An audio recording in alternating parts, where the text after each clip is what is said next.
H-Town, what's up? You know what time it is. It's time for the best 120 minutes of your day. The Chop Shop, the nation's #1 urban sports talk show, and also your midday sports happy hour. Yours truly, Robert Hatter, alongside Jim Hicks, coming to you live from Houston, Texas.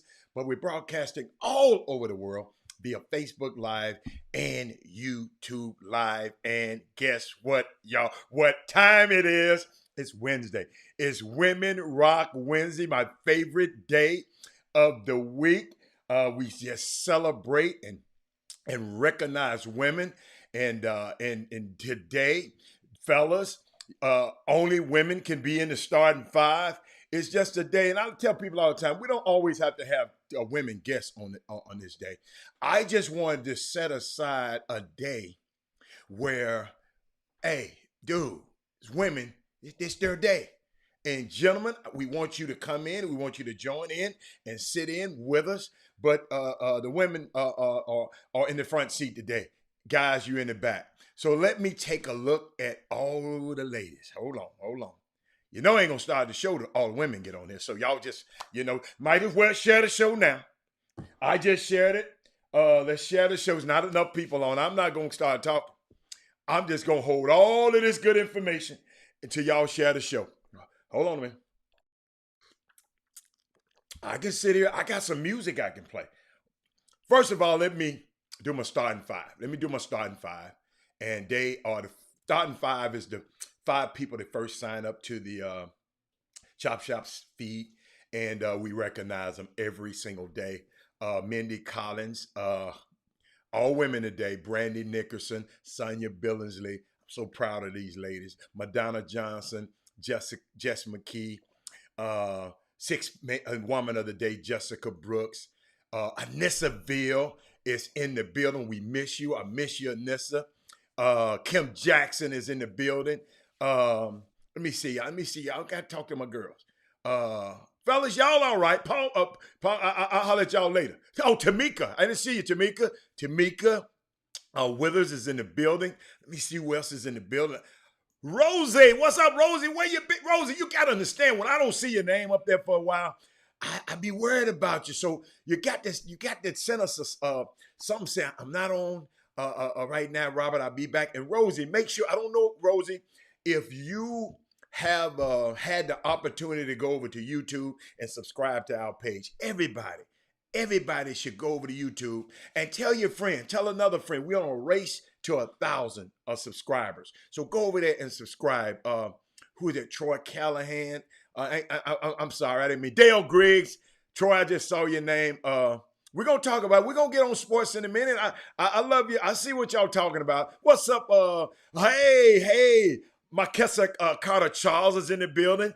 I'm just talking to my girls. We got our antagonist is on here, y'all. Oh, y'all know who he is. I ain't going to call his name. The Women Rock Wednesday antagonist himself. He right out of one of Shakespeare's plays. The consummate antagonist. I'm not going to call his name. Y'all know who his name is. But unique day in sports, man. I don't even know where to start. But guess what? I'm going to chill for a minute till we share the show. I got too much to talk about for us not to, let me see. Hold on. I got some songs I'm going to play. I'm going to just play a couple songs. Yeah. I can play these songs. I got the rights to play these songs. I'm just gonna chill till y'all subscribe or share the show. I'm just gonna chill. Hold up. I got another song. Yeah, I'm just gonna chill. I got two. Hey, let me tell you something. I'm like the pastor. I'm waiting on everybody to get in the church. I'm not repeating this stuff on Women Rock Wins. Women, where are your girls? Where the girls at? Come on now. Share the show. Let me keep jamming. No. Yeah. What's up, Dr. John Newsom? What's up, Rick? Rick, let me tell you something. You think I'm gonna sit up here and repeat all this stuff? You know how they get on. Well, Robert, what happened? So, hey, I'm good. What's up, Jack Reese? Let me see.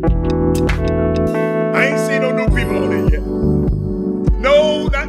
Hey, you here, Sonya. Jess here, Madonna here. Where the rest of the girls at? I got some music. I got some more music. Hold up.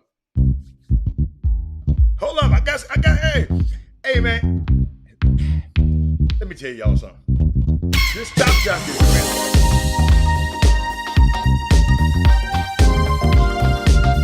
Yeah.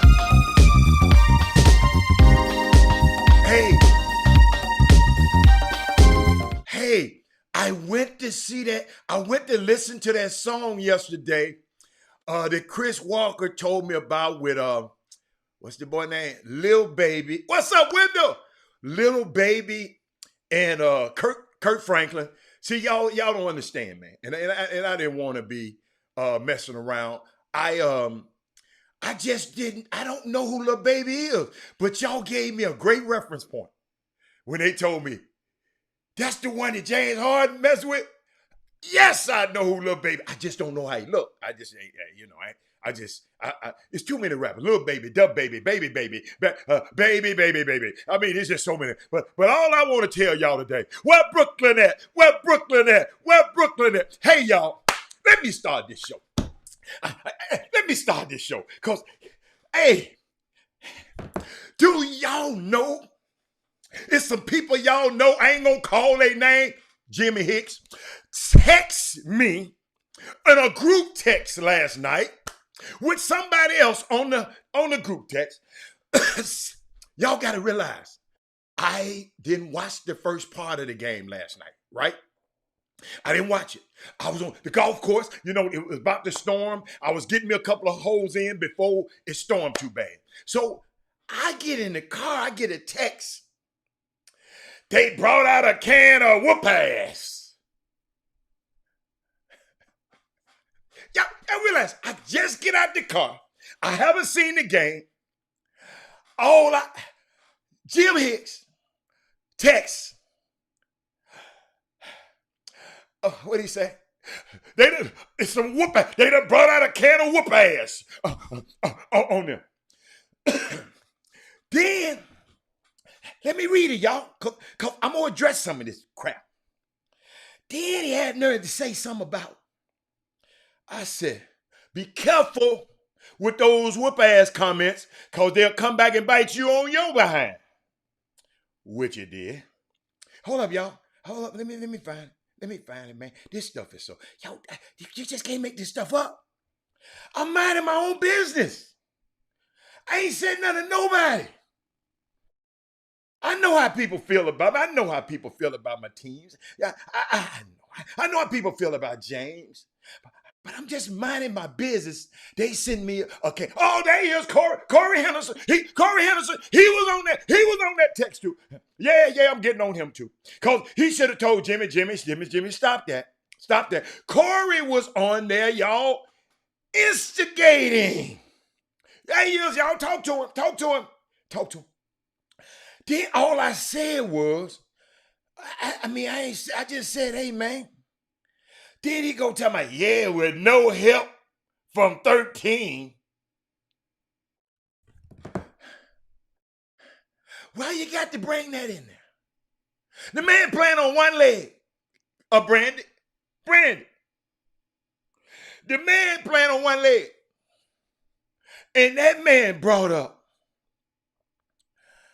I talked to him so crazy, he when he got off the text, he started talking about Queen of the South. Well, yeah, we can agree on Queen of the South. But we ain't going, that man said number 13. They want to talk about everybody else. But I got something for y'all. Y'all want to talk about. Hey, that man said whoop ass. That's why I don't text nobody, messing with nobody about the games in the beginning of the games. Look, Corey know it was classic. Here you go. KD was spectacular. Hold up. KD was spectacular and 13 wasn't. That was his comment. I said, what happened to the whoop ass? He ain't gonna tap in today. I hope he do. What about the whoop ass? I said, what happened to the whoop ass, Sonya? Sonya, you know how I am. Sonya, I didn't get excited. You know, I get excited. You know, Sonya, I get excited on the show because I like to hear from y'all. But when I tweet, I'm cool. I'm Cool Hand Luke. I'm Cool Hand Luke on the tweets now. You got to get in one of these tweets. I'm going to give you some facts in these tweets. I'm going to take you to church in my tweets. I'm not going to talk about you and talk about all negative stuff in my tweets. I don't do that. I use Twitter. But he said KD was spectacular and 13 wasn't. Okay, let's put a footnote there. But let me start the show. You know, I let him. Kyrie, what's his name? Kawhi Leonard, ACL out for the season. Chris Paul is now in the COVID protocol. Kyrie out. Who has the NBA playoffs voodoo doll? I want to know. You know, like y'all hate on James so much. You know, like y'all hate on. Who has the NBA playoffs voodoo doll? Y'all, it's going to be interesting. What teams are left standing in one piece once we get to the finals?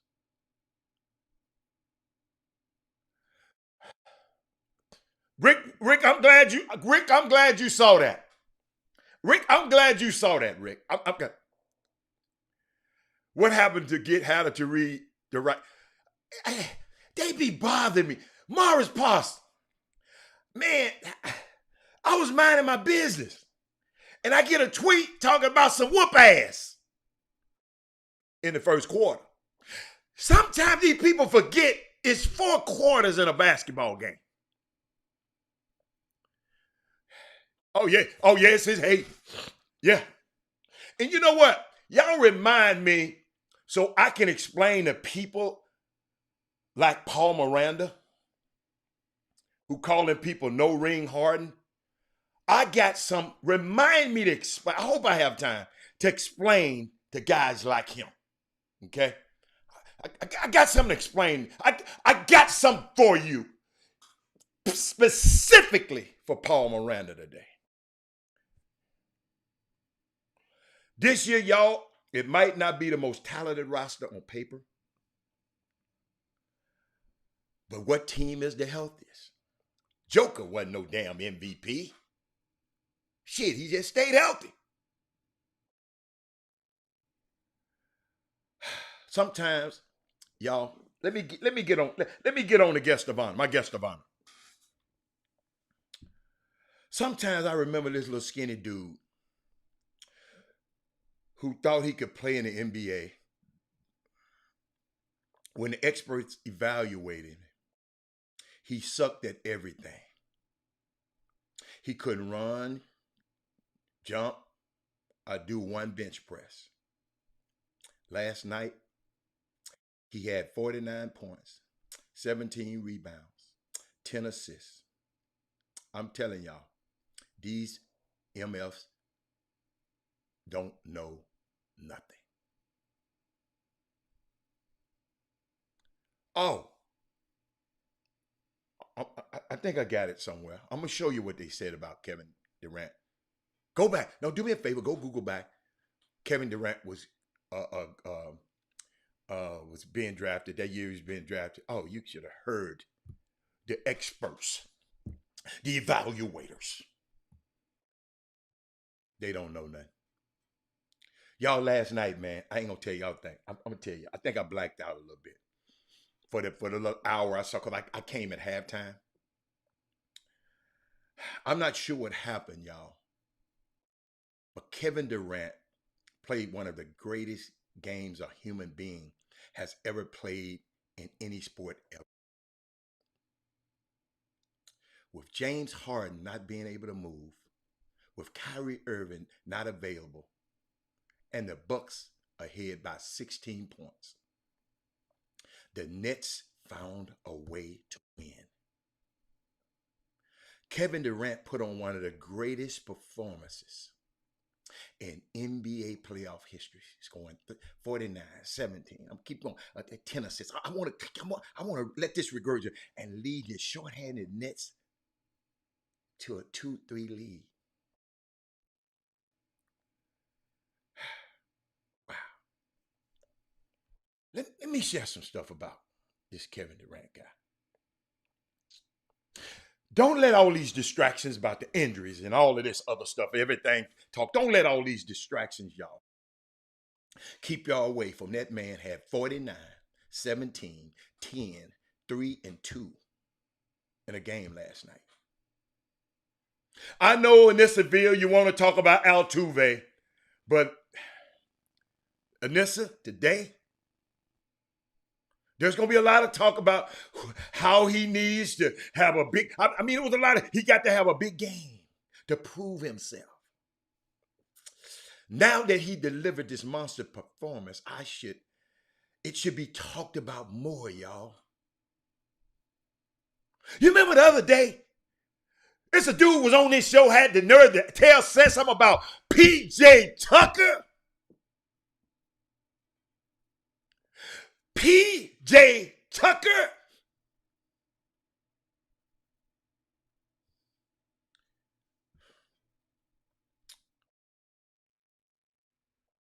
At the combine, y'all, the strength coaches was laughing at KD because he couldn't lift one lift.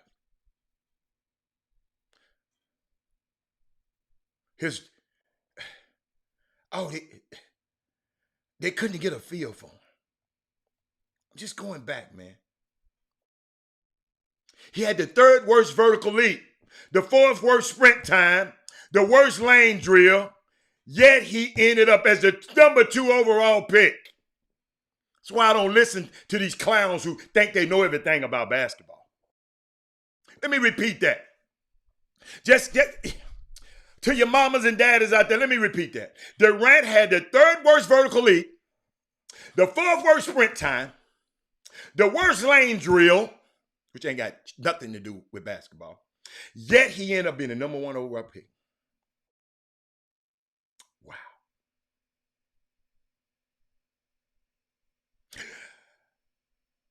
The Trailblazers, who had the top pick in that class, selected Greg Oden.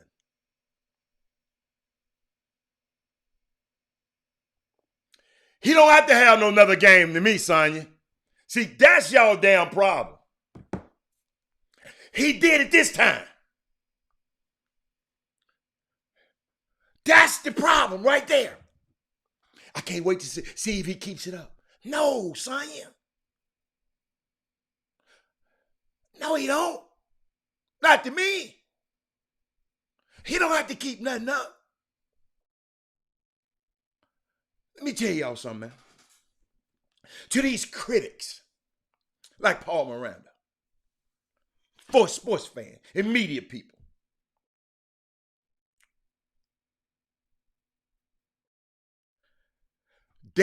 y'all just don't appreciate just how hard winning at that level is.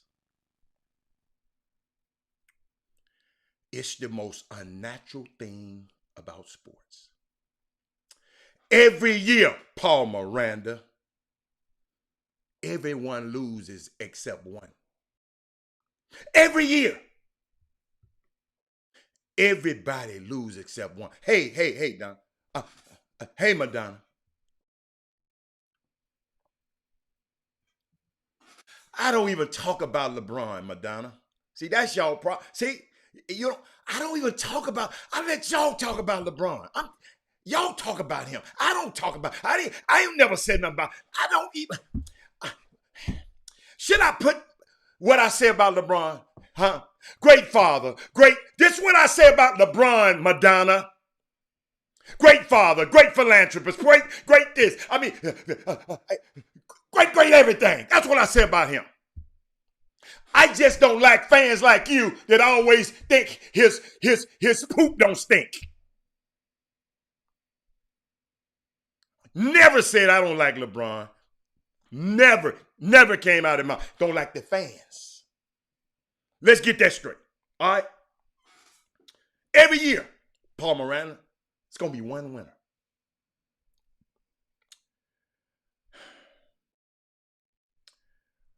And it's hard to explain, y'all, simply how to really be a professional athlete. It's hard. Truly, exceptional pros are exceptional at everything: strength, agility. I mean, all of that, intelligence, dedication. It's hard work. Championship culture, meaning you win a championship, are you nothing? We got a guy that comes on here every day named Paul Miranda, want to talk up negative about James Harden.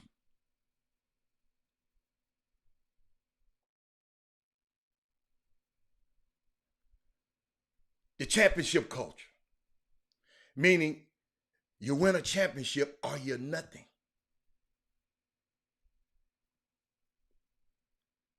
Takes away from the appreciation to me of pro sports. People should enjoy these amazing athletes and appreciate what you're seeing and what they do.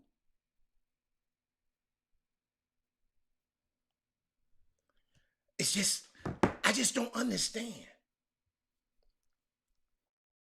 Like in your life, in your profession, you are everything. I'm a champion. I'm sure you failed. In this game, it takes luck. Look at this. Kawhi Leonard hurt. Chris Paul hurt. Chris Paul out COVID. This stuff take luck.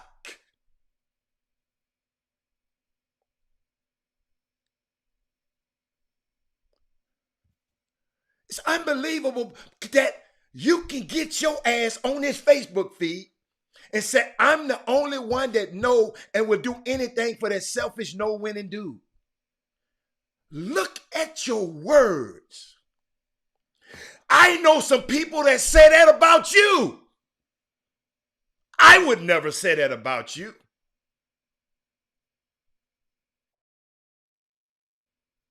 That's all I'm saying. And I know your fans.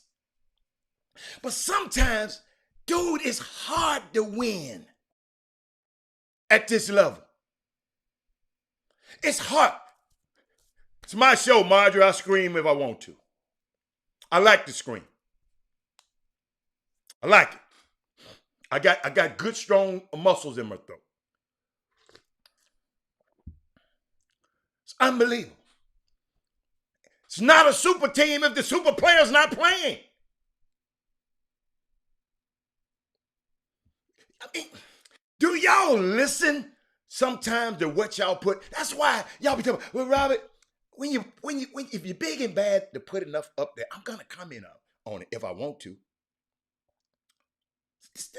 That's why I got a big screen in front of me that's looking at it. I just don't listen to me, y'all. Maybe that's why I always tell y'all not a fan. People tell me, yup, no. Fan is the root word for fanatic. Y'all do fanatical stuff. Somebody gonna come on here and say, if it was LeBron, you'll be saying, no, it wouldn't be. No, you didn't insult me. No, I'm good. I was just letting you know I like being loud. I like being loud. Turn your thing down a little bit. So it's calmer. So now he says calm. So Chris Paul being hurt is calmer. Kawhi Leonard get hurt, it's calm, karma. Mike Conley get hurt, it's karma. What is karma? Super team. It's not a super team till everybody's healthy. Those three guys, that super team you're talking about, let's get the facts. Let's name facts. Women rock wins. Women like facts. Those guys played 7 times. The super team that he talking about, y'all, they played 7 times together this year out of 72 games. Let me give me a drink on that one.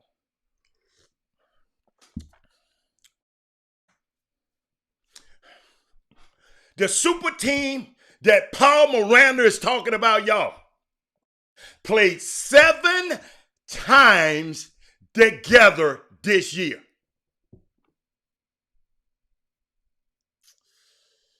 See, sometimes,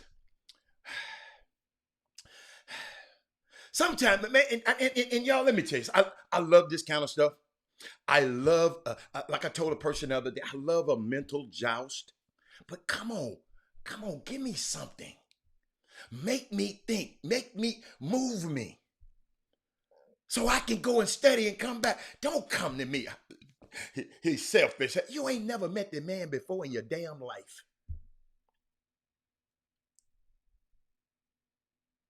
He's selfishly taking care of a whole lot of ass people. Selfishly. That same guy you're talking about. He's a walking empire that employs people. But he's selfish.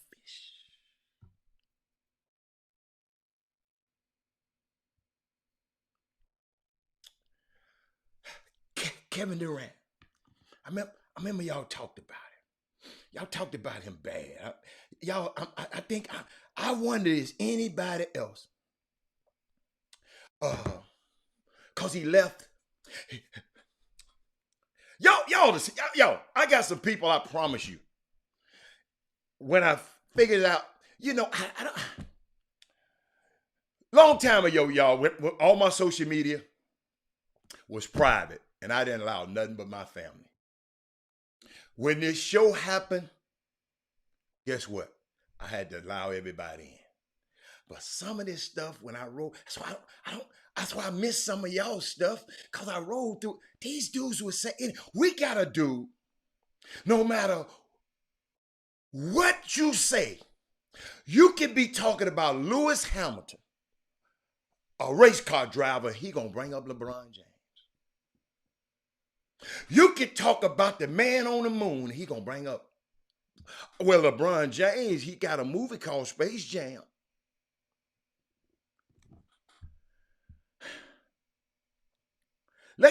Let me think about this. Kevin Durant. Let me go here.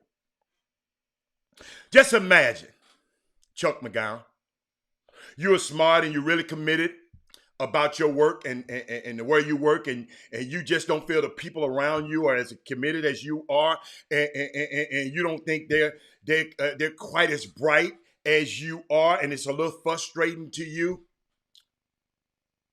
Westbrook, you might want to leave Kim Jackson. That's why I'm a big believer of mobility in America. I've moved, you were moved, you'll move. I don't want to see any smart, committed young person trapped in a company just because Paul Miranda said, well, man, you can't go to this company because that company winning. You can't leave that company because that company is behind 3-1. Yeah, Space Jam. Yeah, whatever. You come out of college, y'all. You end up at a job. See, maybe I need to bring this down to us instead of, maybe the principles are the same. They're not paying you much. You've been around a lot, and the people are not committed, and all they do is want to party all the time. And by the way, friend of mine spotted PJ Tucker at the club, at the restaurant that turns into a club the other night. But I'm a big believer, y'all, in that you never, you never get that first job right. If somebody on here is on their first job, I want to talk to y'all. I love y'all.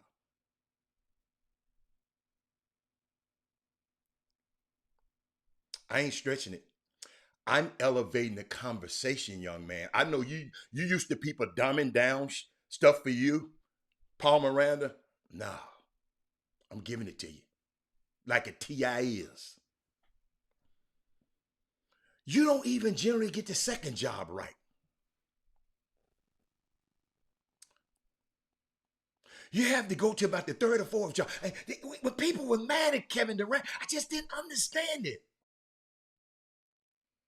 Chris Paul, he always been great. He was great in New Orleans. They were dysfunctional.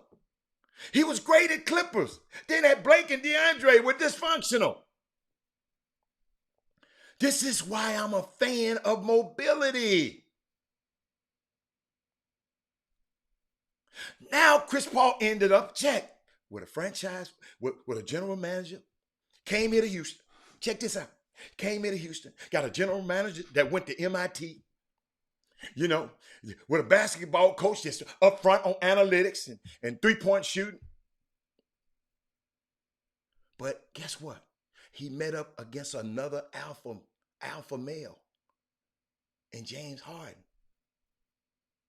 And he didn't handle. See, Chris is better dealing with the younger players. An alpha male who gonna get back at his, because Chris would get on your behind, but James said, dude, it's my team. Chris always been smart, always been committed, always been an individual who can overcome dysfunction. Let me tell y'all something. It's hard, Paul Miranda, to win, man, at this thing, man. It's hard. Look what's happening. Kyrie Irving. Robert, they got a super team. No, they don't if the super players don't play.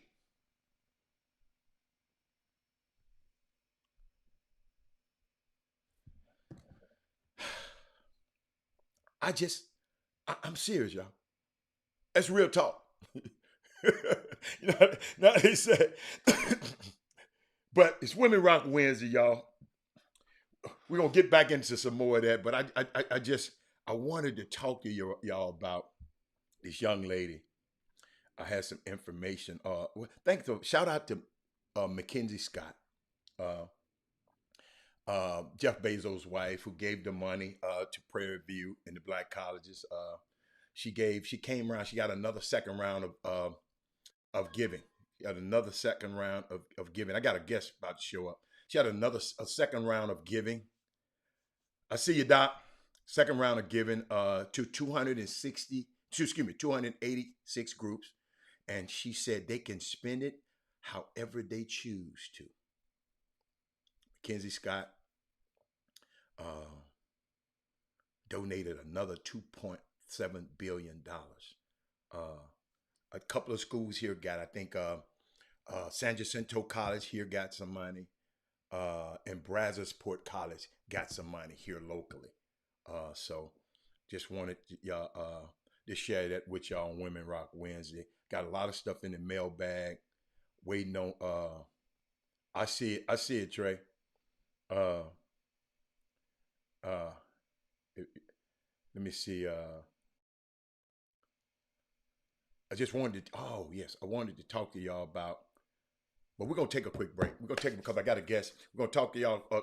Got a quick thing I want to share with y'all about the judge. And we'll be back in just a minute.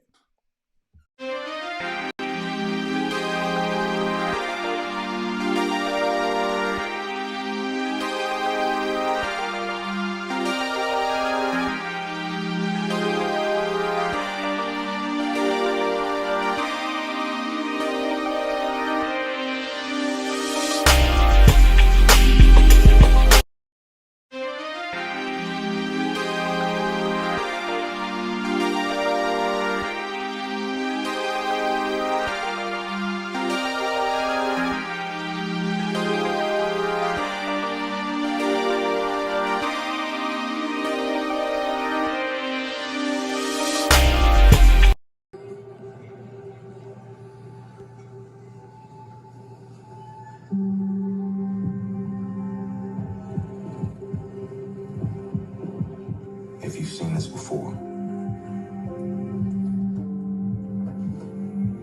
If you think you know what happens next, ask yourself why. These are the black stories we've been shown. But there's so much more to see.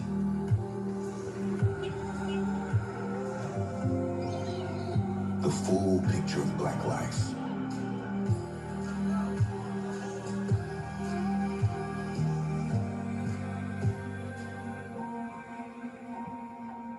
Let's widen the screen so we can widen our view.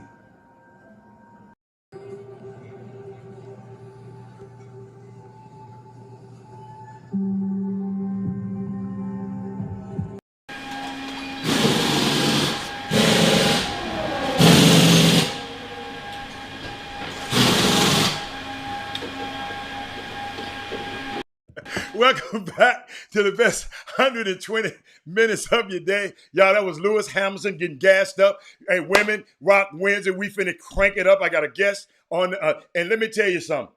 That's why I tell everybody, always invest in great quality equipment, whatever you're doing.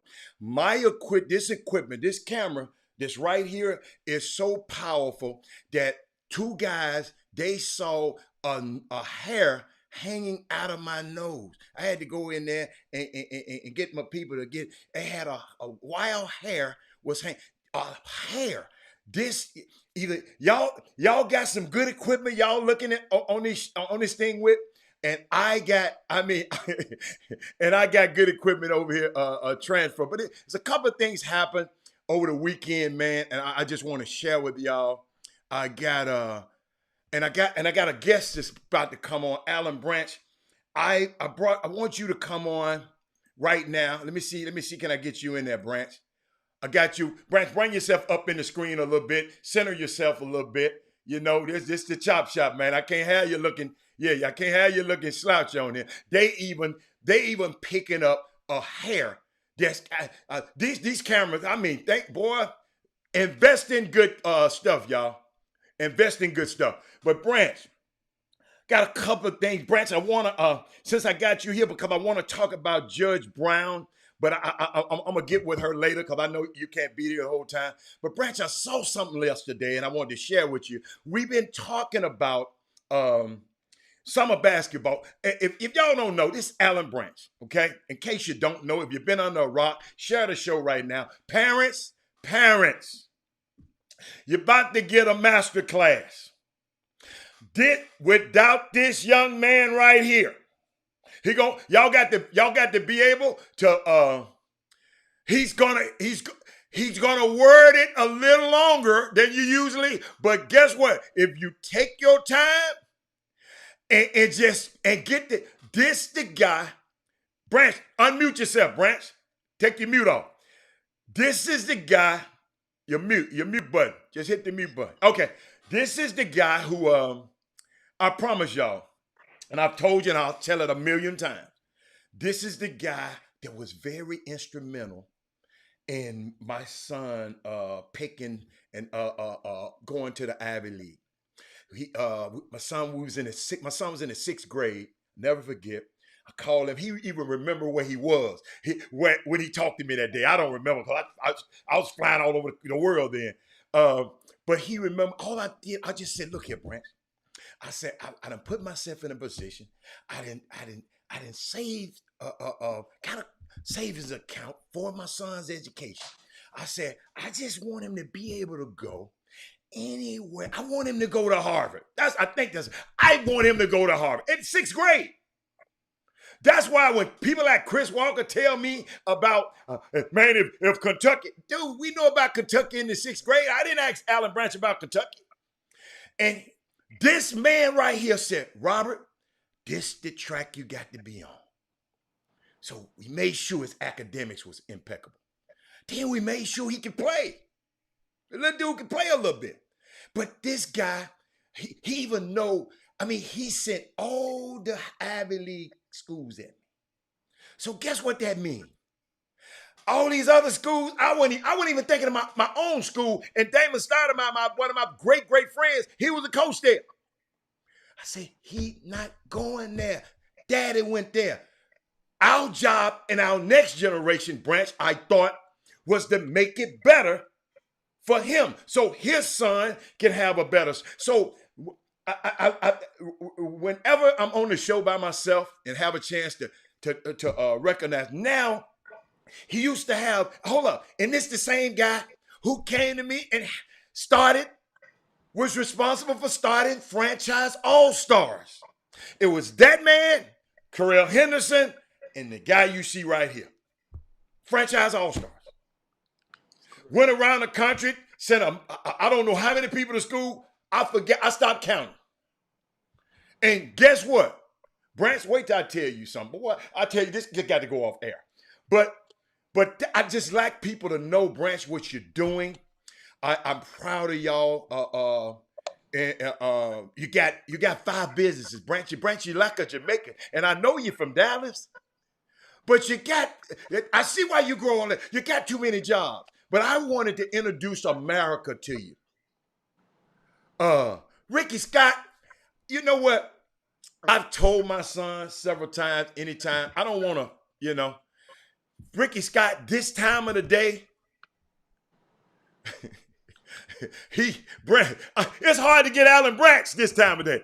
But this time of day, it's prime time in what my son in the industry in.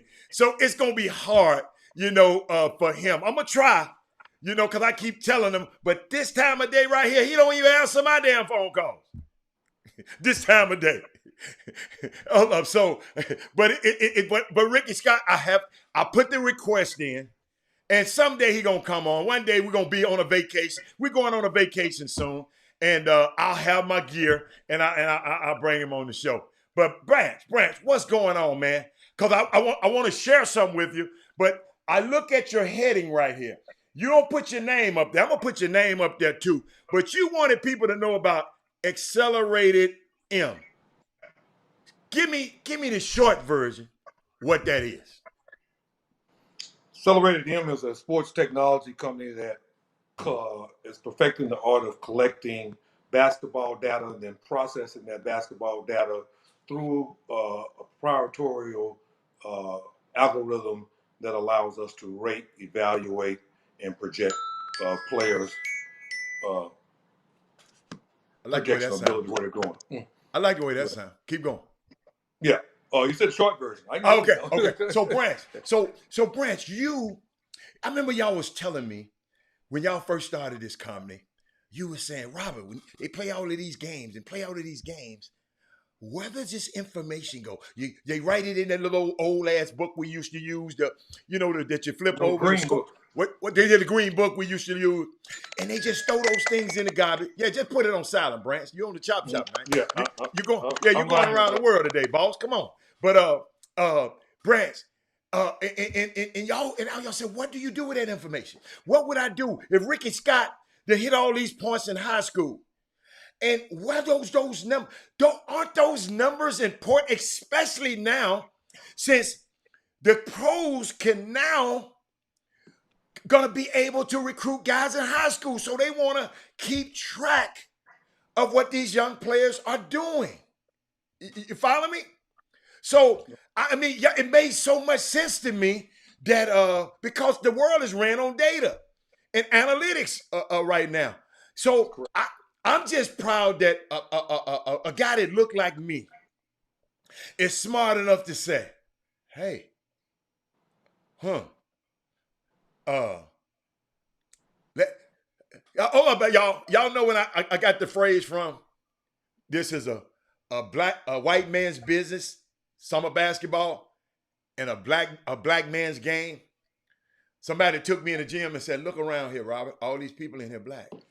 Hey. Huh? Excuse me 1 second. I got somebody locked out of the house. It's hot. Okay, get him in. I got you. But see, I can click him off. But that guy right there, man, let me tell y'all something, man. And he gonna downplay it. But if your kid, let me tell you something.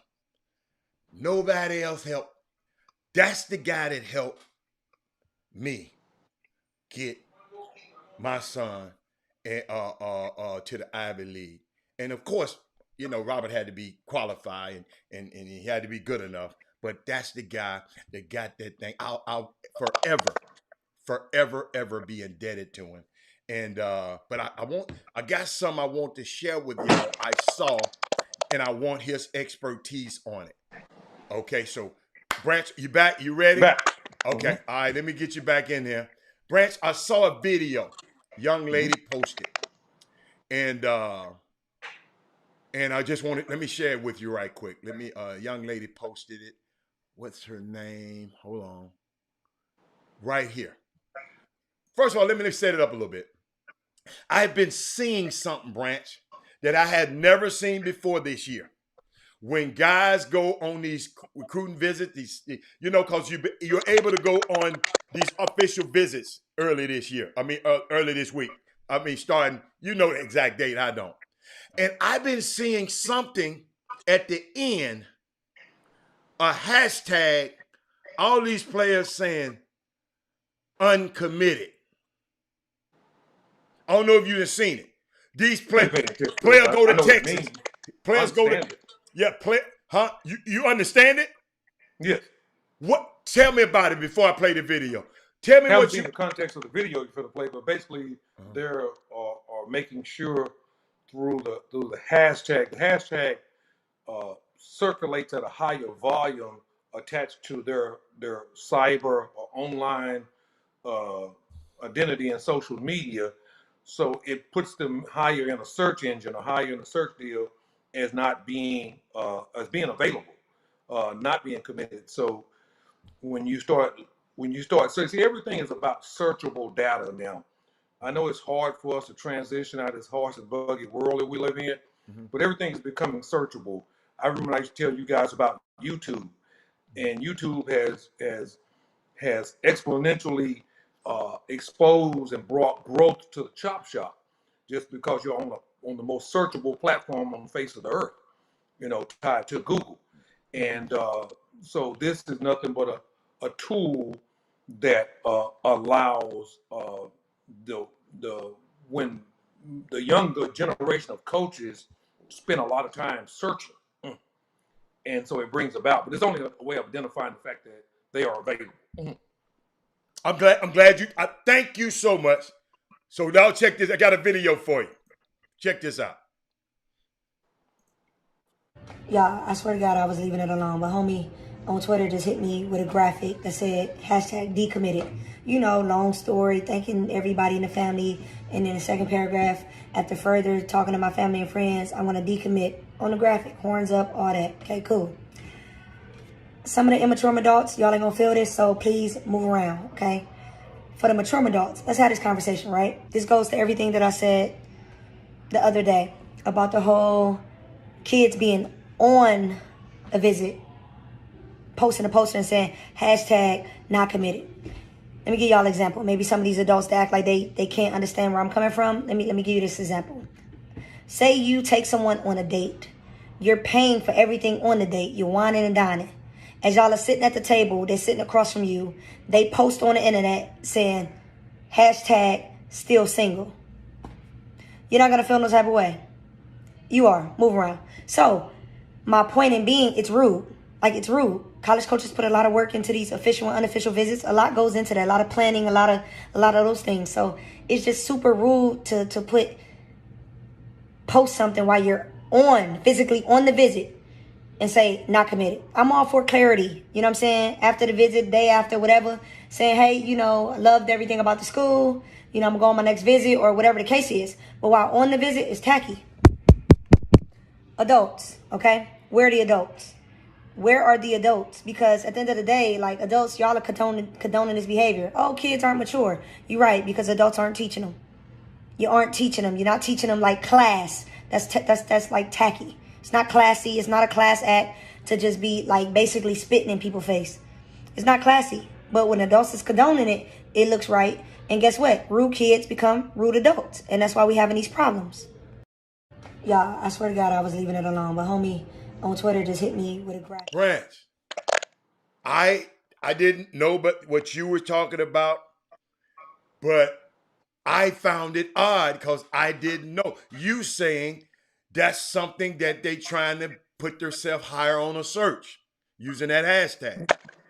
They're trying to identify where they are in their process. I mean, the young But while lady you on a visit at another school and you posted with their uniforms on, I've seen with that school, you know how they take the edit and pose it with the thing, but then said none committed.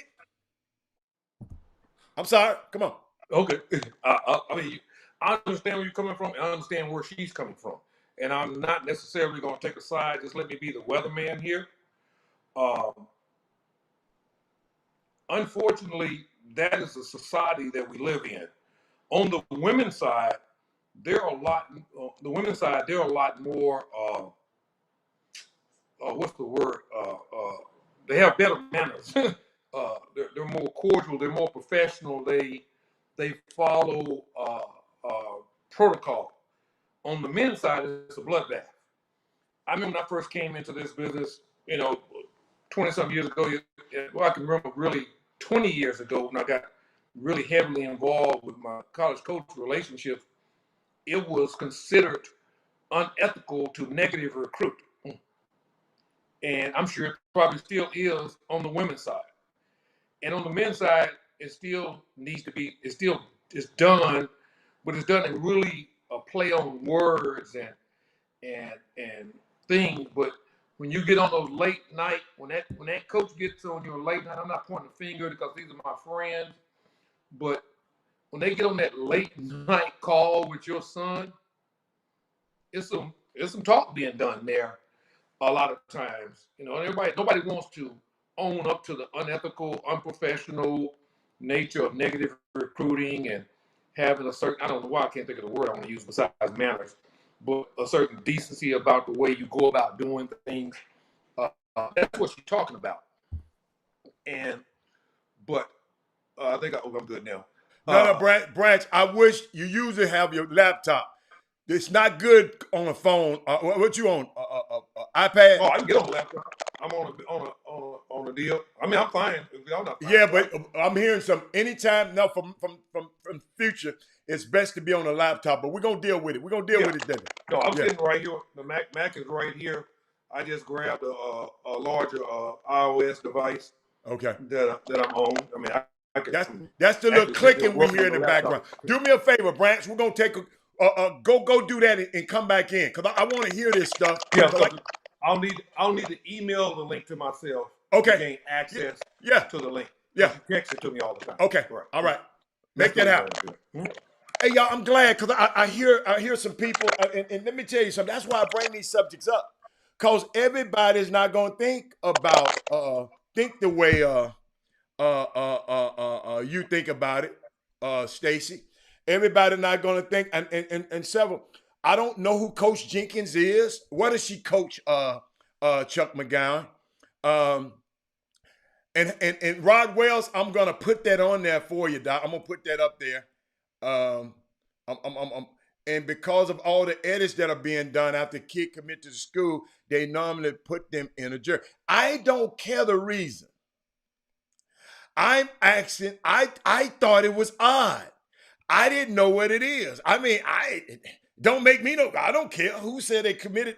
I'm just when I heard this girl. I mean, y'all got to realize when I go through my my feed sometimes, and I see these guys, but I kept seeing this non-committed, not committed, not, and I just found that odd. You're at that school, and I found it odd, and it's still gonna be odd to me. I mean, I just don't understand it, and maybe y'all can give me because of all the edits that are done after a kid commits to a school, they normally put them in the jersey. Oh, okay. So you're trying. Oh, thank you, Stacy. Thank you. So, okay, Stacy, follow me here now. Follow me here now. You know, I'm trying to find you saying. No. I got you. I think I got you now. I got you now. You saying when you actually commit, you have a jersey on when you actually commit. And these people are trying to show you it's a difference. I'm not committed to this university. I just have this jersey on.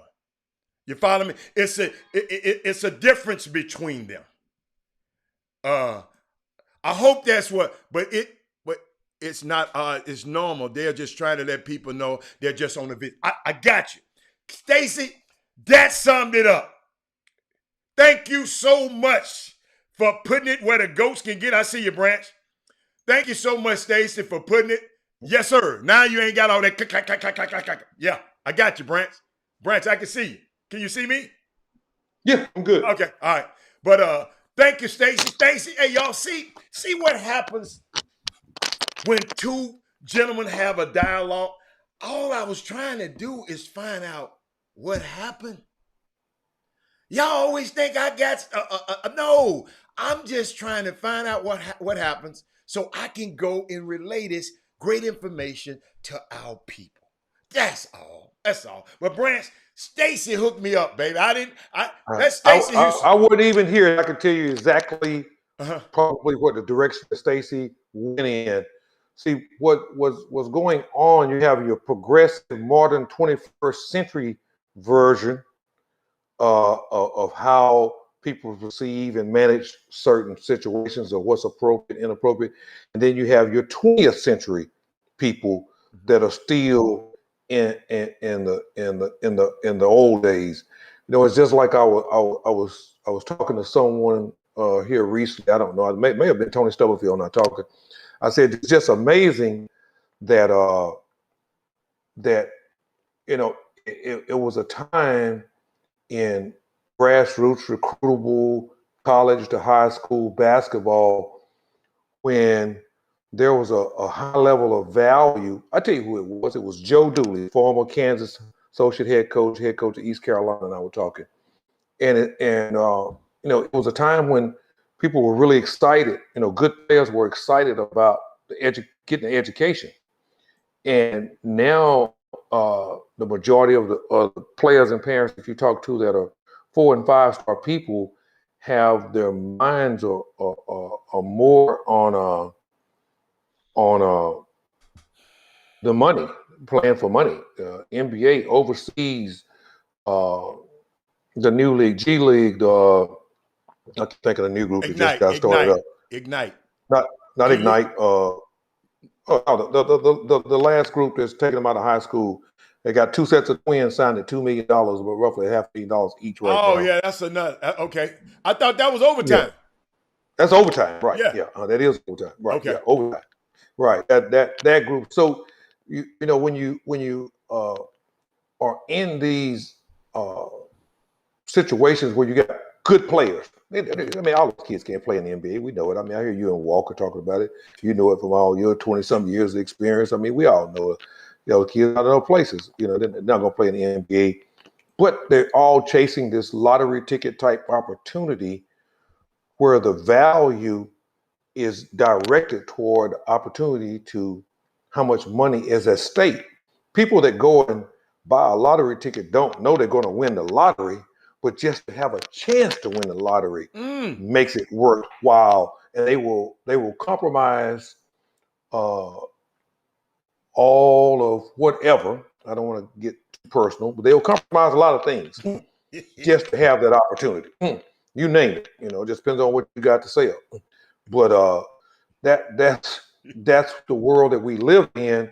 So compromising the ethics and how people behave and how they go about things. I mean, you're going to see another wave, and a lot of my guys say you're going to see another wave of craziness on social media the minute that the what is it, name, image, and likeness piece, and they actually are going to be paid for that.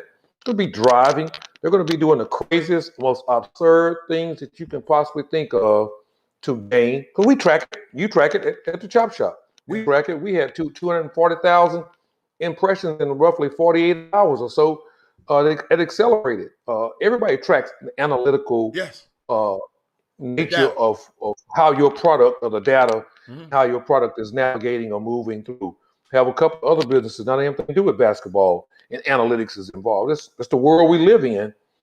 But what happens is because of the value that comes on that, then they will compromise some of the old school ways, and that rubs a lot of people the wrong way. And that lady, I mean, she was right, but Yeah. you know, it's famous words. I had a kid that played a long time in the NBA. He never played in my program, but he was played for a close friend of mine. And I went for they used to say in the old days on Adam 12, we were changing names and to protect the identity of the innocent. But it was years ago in the Pac-10. It was called then. He was a really good player. He had a good NBA career. He's probably done playing by now. Was a Texas kid. We bring it a little bit closer. And when it came down, the recruiting staff, who I was close to, were trying to convince the kid that, come back for another year. And at that point in time, the father had engaged in some interaction with financial planners. And I don't call it illegal, because what used to be illegal is not illegal anymore. I mean, it's just a different world. I mean, Coach Sampson was fired at Indiana for a text message, and now it's not illegal anymore. So I mean, the world is changing. I know some people hold up, Branch. I know some people went to jail for weed, and it's illegal in places. So good, yeah. Like crazy, man. I was in Las Vegas. I was in Chicago. Man, golly, come on now, give me a break. hey, Brad. Hey, y'all. And I know y'all are weed smokers, right? But some of us don't like that. They don't care. Some of us don't like that stank ass smell. I like to smell like to smell like Tom Ford, not like the weed man. But keep going, Brent. I'm sorry. Yeah, but anyway, to make a long story a little bit short, he came back. He told Coach, he said, "Coach, I had the utmost respect for you. We love you to death. You've done a great job with my son and everything. But Coach," and it's gonna give it away a little bit with the accent on you, "Coach, too much money. He not coming back to college no more. No more college. We gone." So it's a running joke in our little circle. We always laugh about it. So I say, "What happened? Go to too much money? Too much money. Got to get another one." He gone.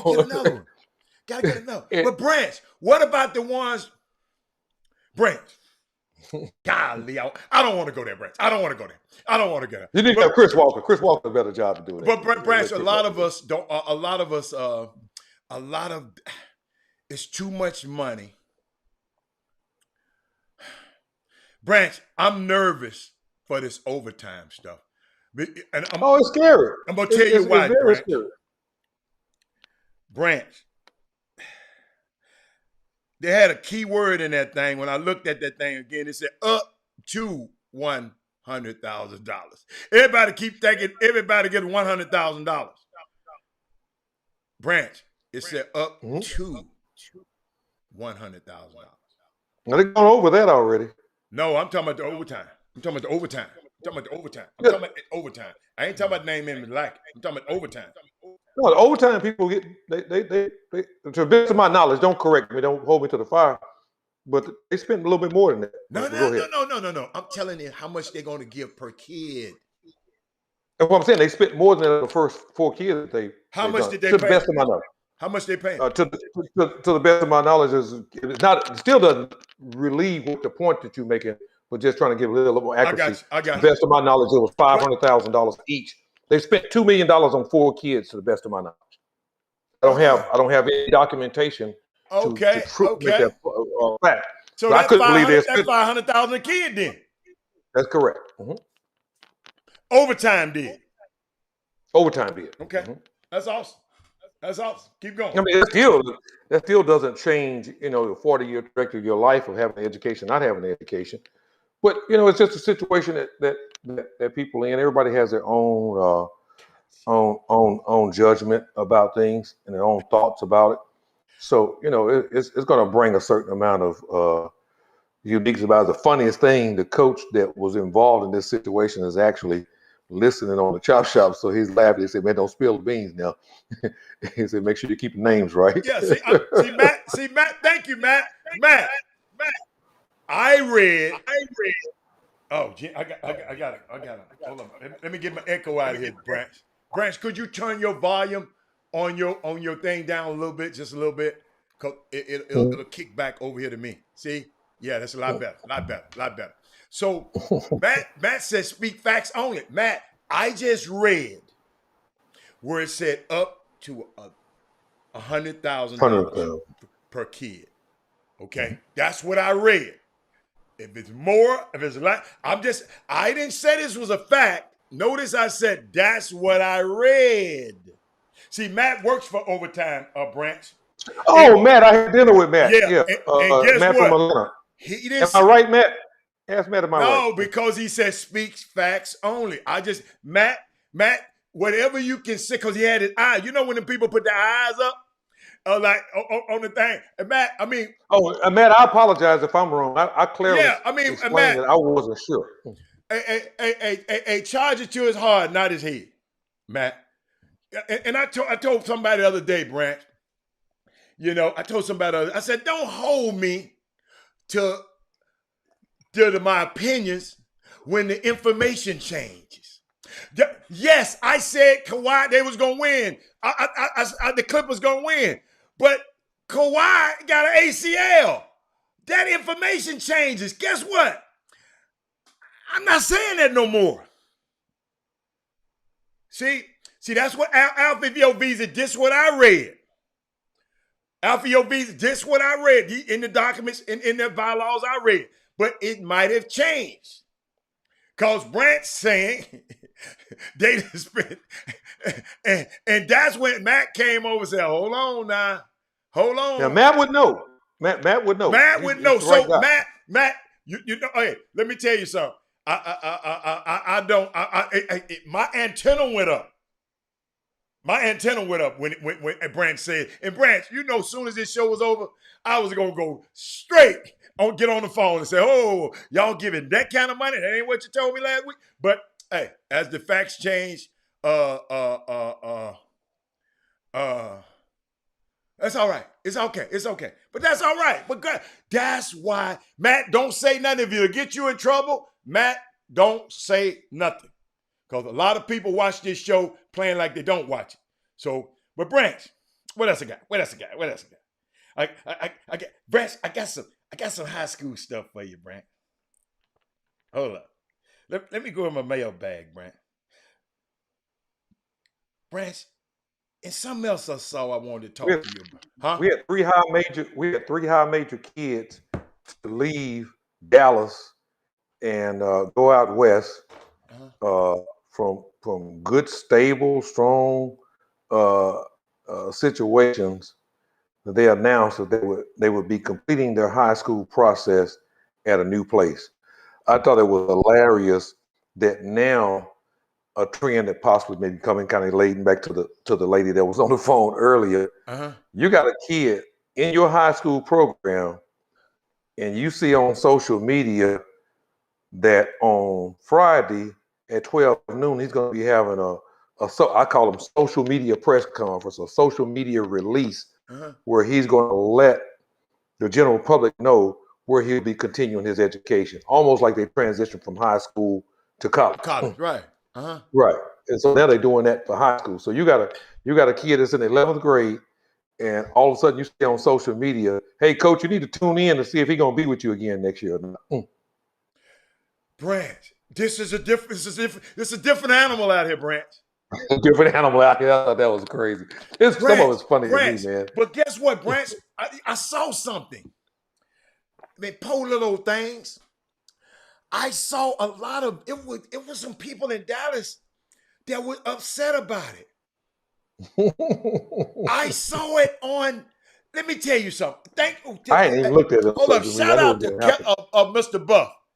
He was out there in when y'all were out there at Pangos, in right? Vegas, we were there together. So I never forget. With my young guy, Buff doing good. I like Buff. Y'all tell him I saw his tweet, and the tweet said something. So he said, "Y'all, it's on out here," like something like that. I don't know exactly what he said. I'm paraphrasing. He said, "Man, these prep schools, y'all talking about these pros and these Asians, these prep schools is hemming these damn kids up." That's how I got it. Let me put some terminology up too. Okay. People like to use the word prep school these are nothing but just independent High school. high schools. Okay. Okay. But this is not a post-grad situation. Oh, okay. Okay. Okay. Yeah, this situation. Texas has always been notorious for messing that up. They call everything that's not UIL and not TAP. Oh man, you over there at one of them prep schools. Right. I mean, Okay. it's Okay. not our fault. So what you call We these kinda schools? live But give us a name. What you want me to call it? What these schools are? They're just independent high schools. Independent high school. Okay. See, Right. hey y'all, we learn a new They're no term. different than Gulf Shores was with Gerald Green, Wink, and Javon Adams Wink, and the kids. I had a kid named Aubrey Coleman that came along through there. I had a good group of kids that played over there for Juice back in the day. Boy, let me tell you something. It's one young man on this Facebook feed. I just love him, and he don't. I don't know. He know how. Keith Fobb, that's one of my. Hey man, Keith Fobb said, "Stop letting these people in y'all backyard to hold camp and bringing people in to steal y'all kids." That's a player. Hey, that's some player stuff right there. You know what I would say. I understand where he's coming from. What I would say to him. I do too. Each one of these kids have a set of parents. At least one. Most of the ones that happen in this situation, they both have two parents. Yeah. And the only thing that I can say is that parents are in this time are just as caught up as the kids. Sometimes even more caught up. Wow. And the illusion of what is the track to success is really a smorgasbord of a maze. And I don't know if you're familiar with a maze. I mean, it's like a rat. You put a rat in there and he's trying to work his way to the cheese on the other side. And he goes up and hit a dead end. He come back out, goes up. Oh, I got to make a right, make a left. So you've got, especially on the men's side, the boy side, they're constantly all trying to get to pre-draft camp. They're trying to get to the money. They're trying to get to the situation. They're trying to get there as fast as they can. The NCAA is dealing with the same issue of what is this product going to be like, with the overtimes and things of this nature. I mean, overtime seems to be a very well. It's nothing but a startup business. Yeah. It's a very well funded startup. I don't understand the complete business model as from an investment standpoint. Right, but I know the kids know they're gonna get what they're gonna get. The checks don't bounce, and I'm gonna hoop and get a high school diploma, and then work on from there. I even wonder how long are they gonna. The next challenge may potentially be who they gonna be playing against each other in a league. They gonna have like a league, the overtime game. I don't have enough, and Matt and I actually sitting at dinner together. Why didn't you ask that question? Come on, Alan Branch. Well, we were casual. I mean, I didn't get into that. I know Matt is just an old grassroots basketball scout guy, right. Way back with Snoop Johnson. I mean, way back in the day of Atlanta, Georgia. I know his face. Yeah. So, one relationship removed. We don't know each other that well. Okay. We just happen to be. I happen to be having a late lunch or early dinner with your co-host. RCS Sports, Jimmy Hicks, yeah,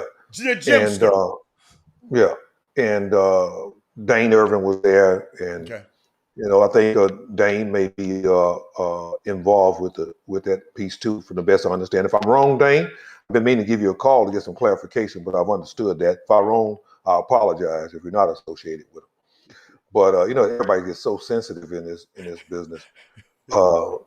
They're sensitive when it's them, as long as it's not them, then everybody's skin is thick. But the interesting part about it, Robert, is if this is the next thing I see potentially dropping on this deal, if you're going to pay college guys for their name, image, and likeness, and you're not going to destroy their amateurism, then the overtime guys are going to have a legitimate, I use the overtime guys, but overtime model, let's call it that. Okay. It's going to have a legitimate argument. I'm not an attorney, but it'll be interesting to see if we don't see this happen, is going to have a legitimate stance on, well, they're getting paid, they're not losing their amateurism. Why do our kids have to lose their amateurism because they're getting paid? And that's for the take a, you know. What about the high school kids? What about the high school kids? They open a can of worms. It's coming down the pipe. I got a question for you. Mhm. Because I had a great talk with someone. I don't want to mention the name because I hadn't told I was going to mention the name. She gave me a scenario. Okay, let's say this imaging light. Okay, it happens July 1st. Robert, let's say somebody hires one of our players to go to their son's birthday party. They're going to pay him $200-$300, whatever. Okay? We as a college can't even get a grad assistance to drive him over. We as a college can't do nothing to get him over there. What's the liability of this kid? What if he go over there and something happens? What he go over there and you know, some of these dudes are a little different. What he go over here and pinch on one of the little girls, one of the little boy's sister on the tail or That's something? good. We got you, coach. No, for real. What? That's real talk. What if something happened like that? Exposure and vulnerability here, right? Yep. Yes. I don't think it. Tori says it's gonna be a game changer. Tori, I promise you, it's gonna be a game changer for some. But guess what?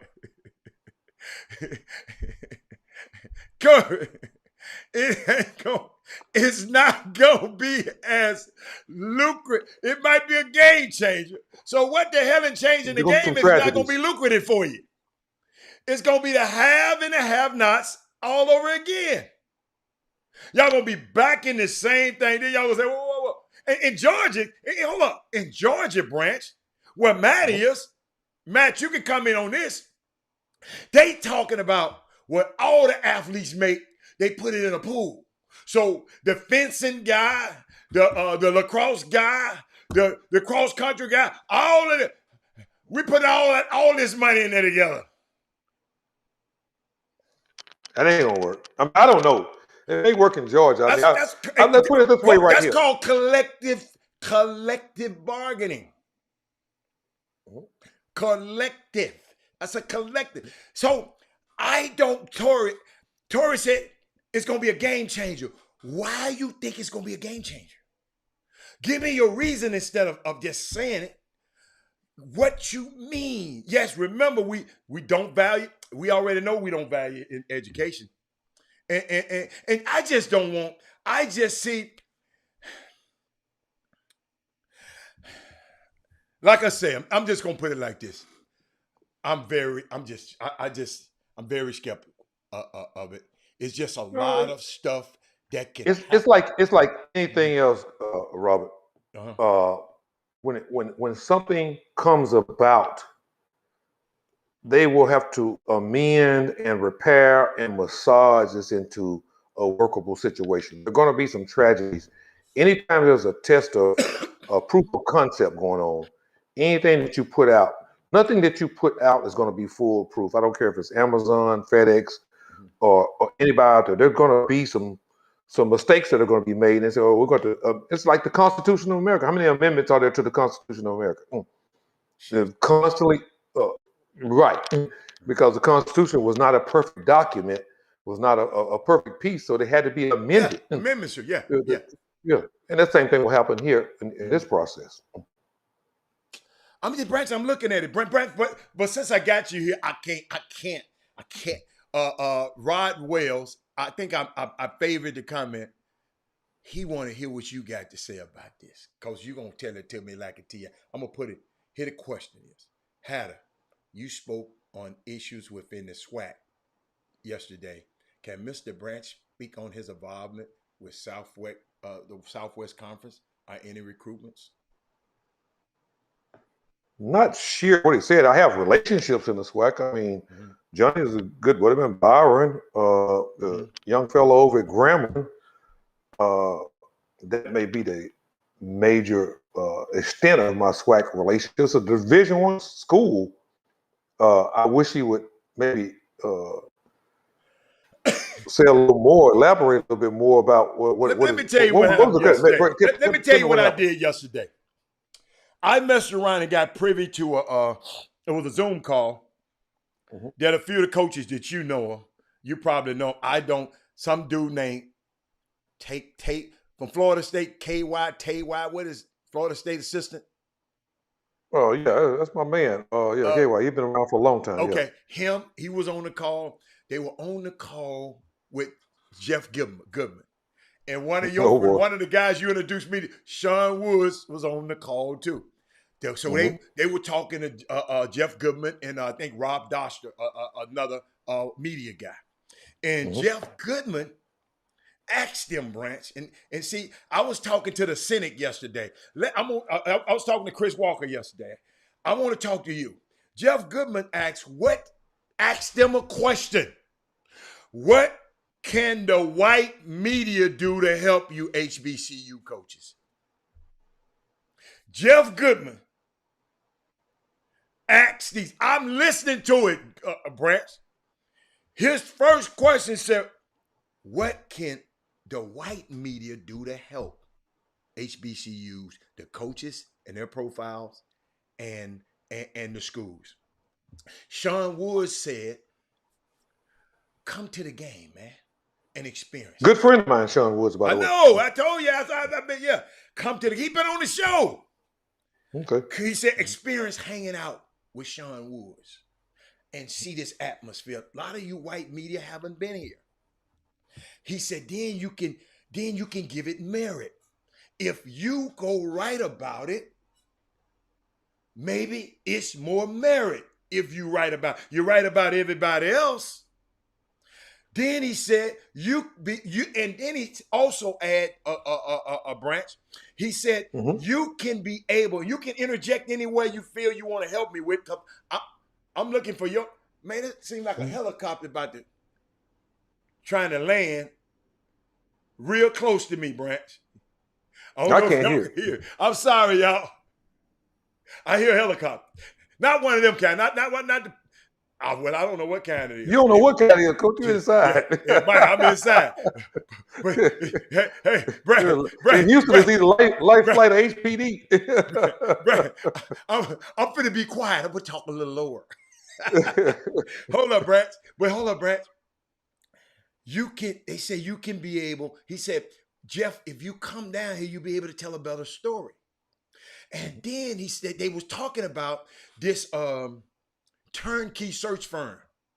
You ever heard of that search firm called Turnkey? Oh, very familiar with it. Okay. The narrative after hey, I guess they are. The narrative from the search firm was that, check this out, Branch. Black coaches don't market themselves. This came from the search firm. Okay. I mean, I'm the messenger now. No, I took notes. The one thing that I like to start on, and I mean, I don't, when this whole Black Lives Matter thing came, it was a little tippy-toey now, but the tippy-toe days are over with now. We just have to really just talk right straight out about it. First of all, I don't like the concept of white media. Stephen A. Smith. You don't like the concept of what? White media. You don't like the concept, or you don't like just white? The thought. To me, it's mainstream media. Who are the top media entities? Do we want to award? Because when you go and look at Branch, I know what you don't like, Branch, but this is what they said. I'm just taking notes from what they said. But keep going. Right. I'm going to use the term mainstream media. Okay. I'm going to replace that with white media.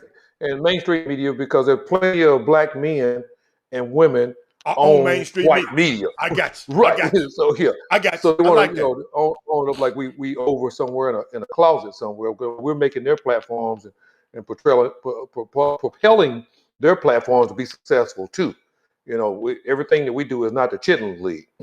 And but the marketing and the attention, that's one of the things with Deion Sanders taking the job on the football side. that brought a little bit more attention, kind of pandemic, took advantage of the pandemic and allowed some of the SWAC games to be televised on deal. But I think that Sean is right, and Sean and I never had this conversation before. But No. Wait a minute. Hold on. I don't know if it was Sean. It was a lot of guys. There was a lot of guys at this table. It wasn't just Sean. A lot of coaches were talking. Okay, it wasn't just Sean. Well, he said about the marketing themselves. No. And Sean didn't say that. Sean just said. Sean just asked him to come. He asked one thing you could do. He that's said, what I'm getting ready to do. That's come Sean. to the game. Somebody else came in and talked about the turnkey. So another coach came in and talked about that. I'm just saying it was a plethora of coaches. Well, let me give you some more. Then one coach said, "Man, we need to address the elephant in the room as a profession."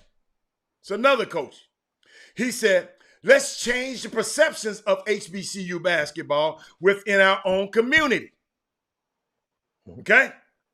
Change the perception. I know people don't like to hear this, but I know we got some HBCU people on here in this feed. He said, if a young man gets a job at Florida Gulf Coast, Wofford University, or the College of Charleston branch, the perception.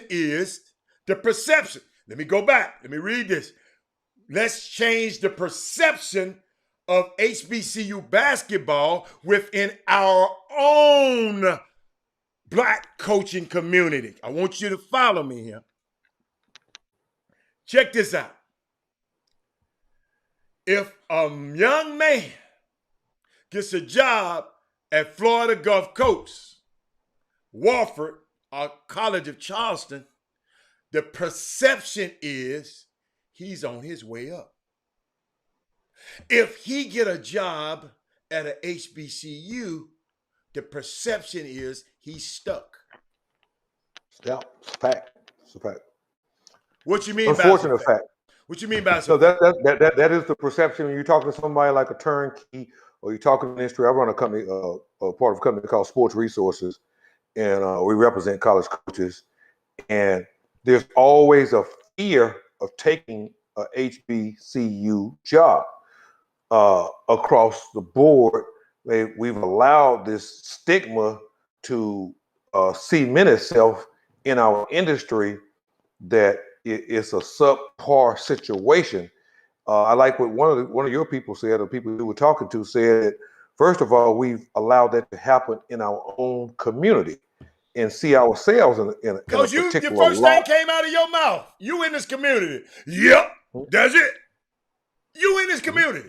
And the first thing came out of your mouth is yep. I have to fight that. If I'm representing a guy with a SWAC, when I'm looking at a resume and I'm going to be dealing with an AD, or I'm going to be dealing with a head coach, behind closed doors, they want to ask me, Branch, well, where else has he been besides SWAC?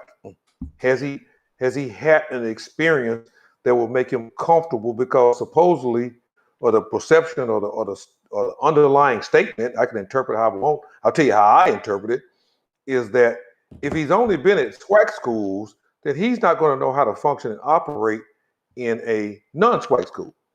No, you don't like it. Whoa. Branch, I don't care what them white folks say. I'm just telling you that right now. I don't care I don't care. I know they the boss. Branch, I know how they see us. But how do we got guys like you, how do we see each other? You just said that. Look, how do we see each other? That's what the problem is. If you want other people to see you differently, you got to see yourself a certain way. So how can I see? Hold up. Okay, in the community, I'm going to tell you exactly what happened. You said, hold up, Branch. I got to get you on this one. You said if he done worked in the SWAC, he can't. So you mean?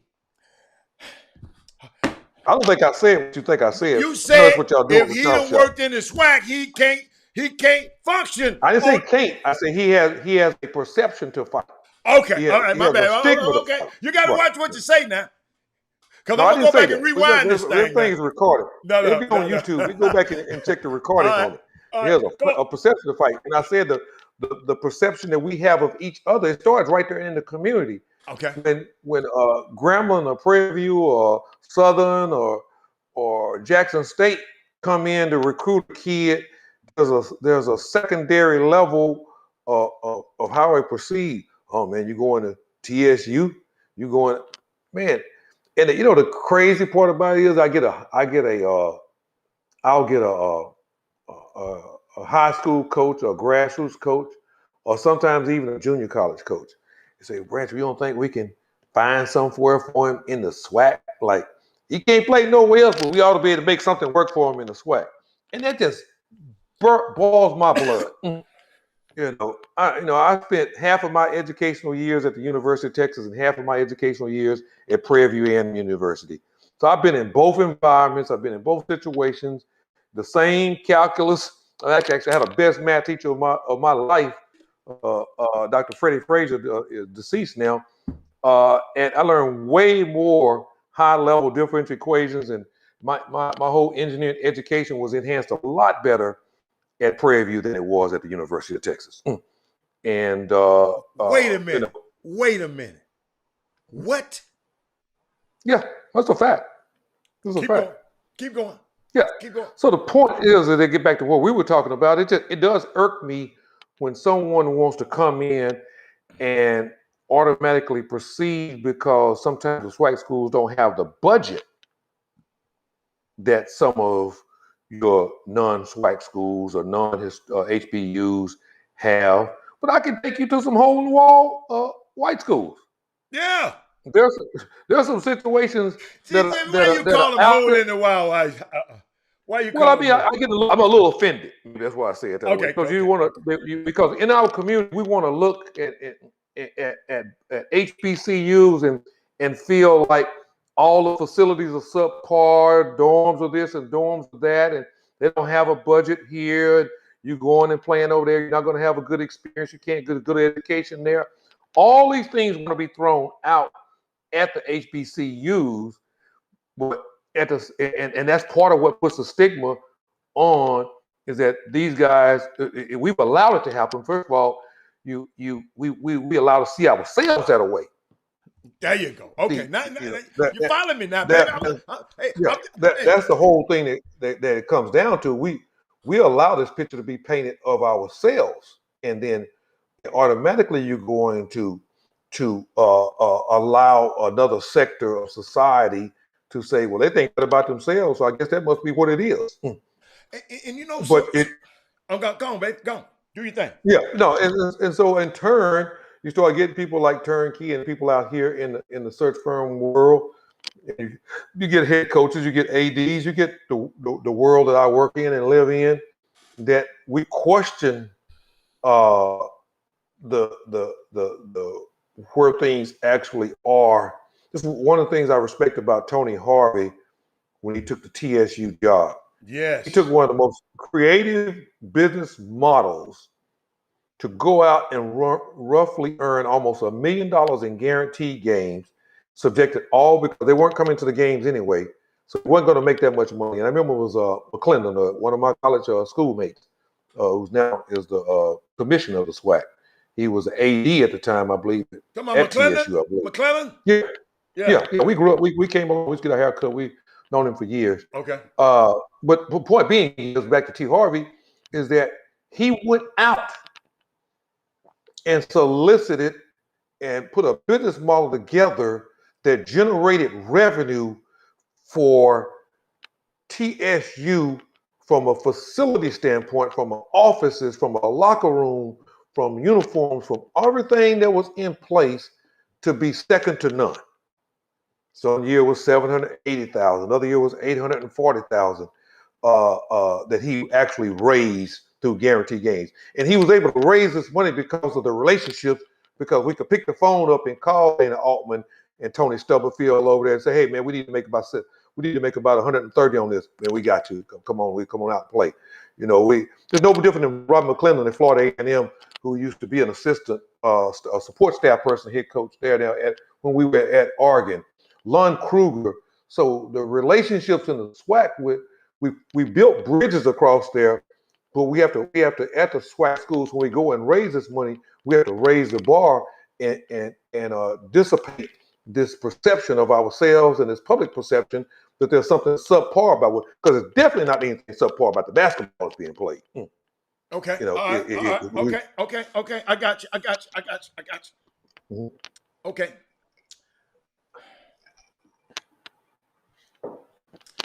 The guy said that is what we have to attack. Not Jimmy. Alan Branch. Somebody just said, I'm sorry. I apologize.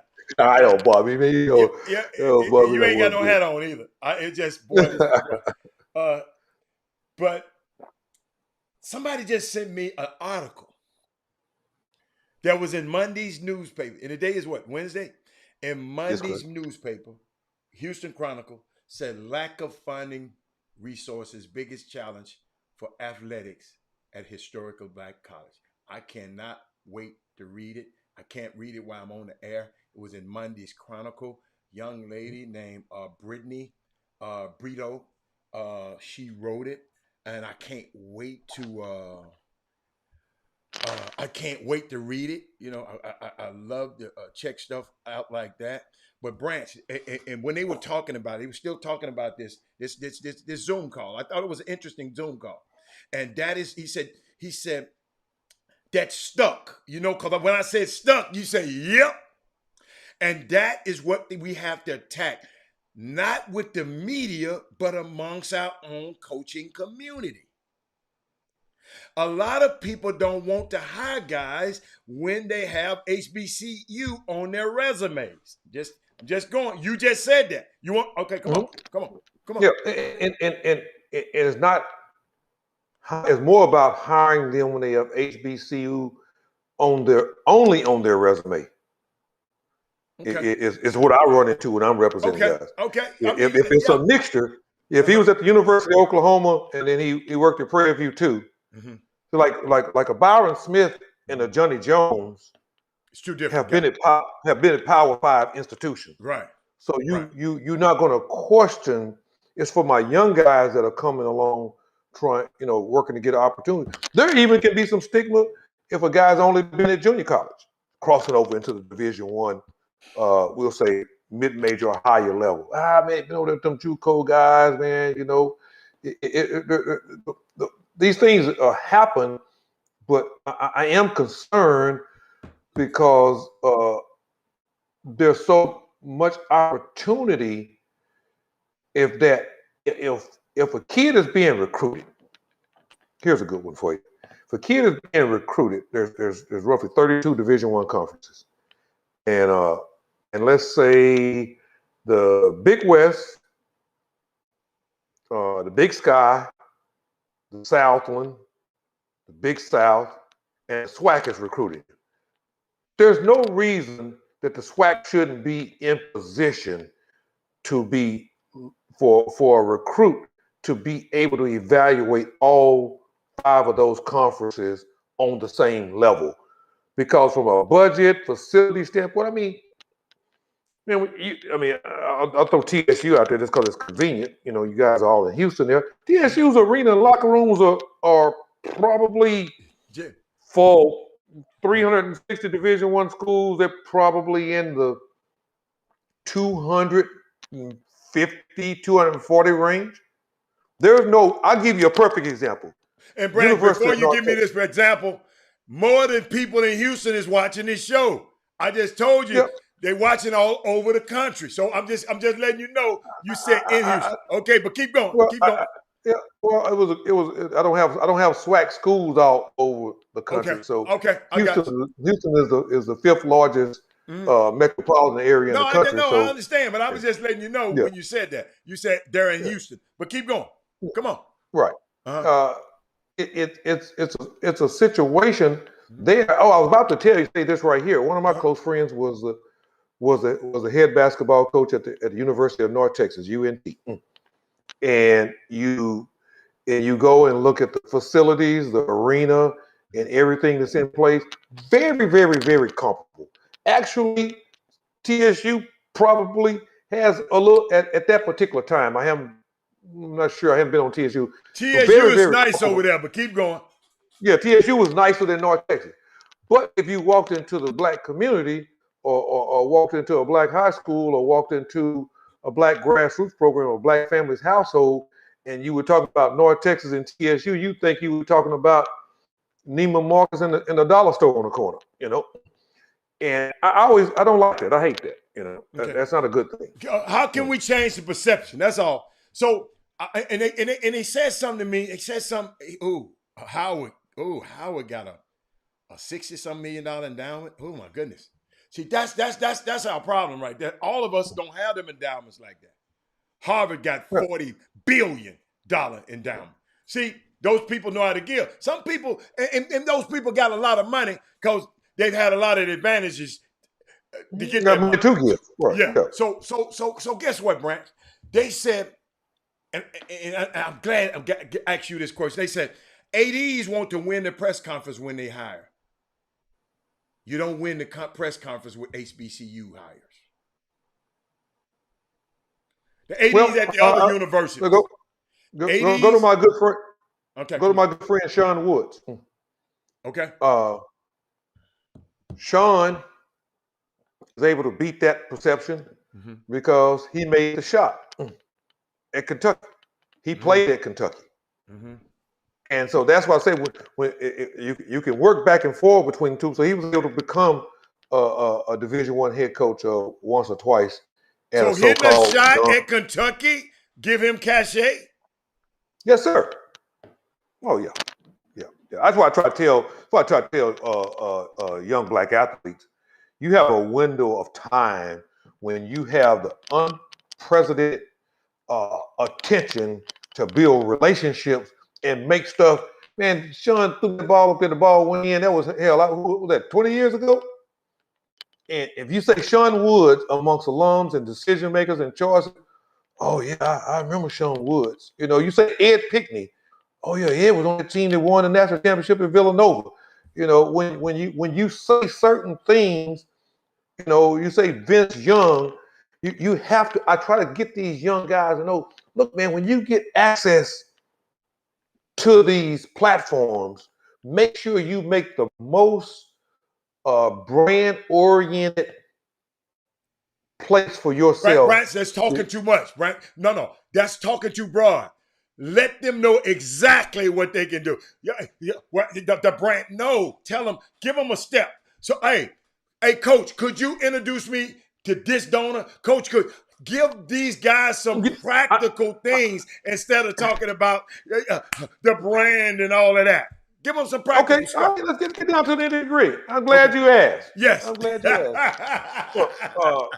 This the Chop Shop show, Coach. This the Chop Shop. This ain't the rock shop. This the Chop Shop. Come on, get it.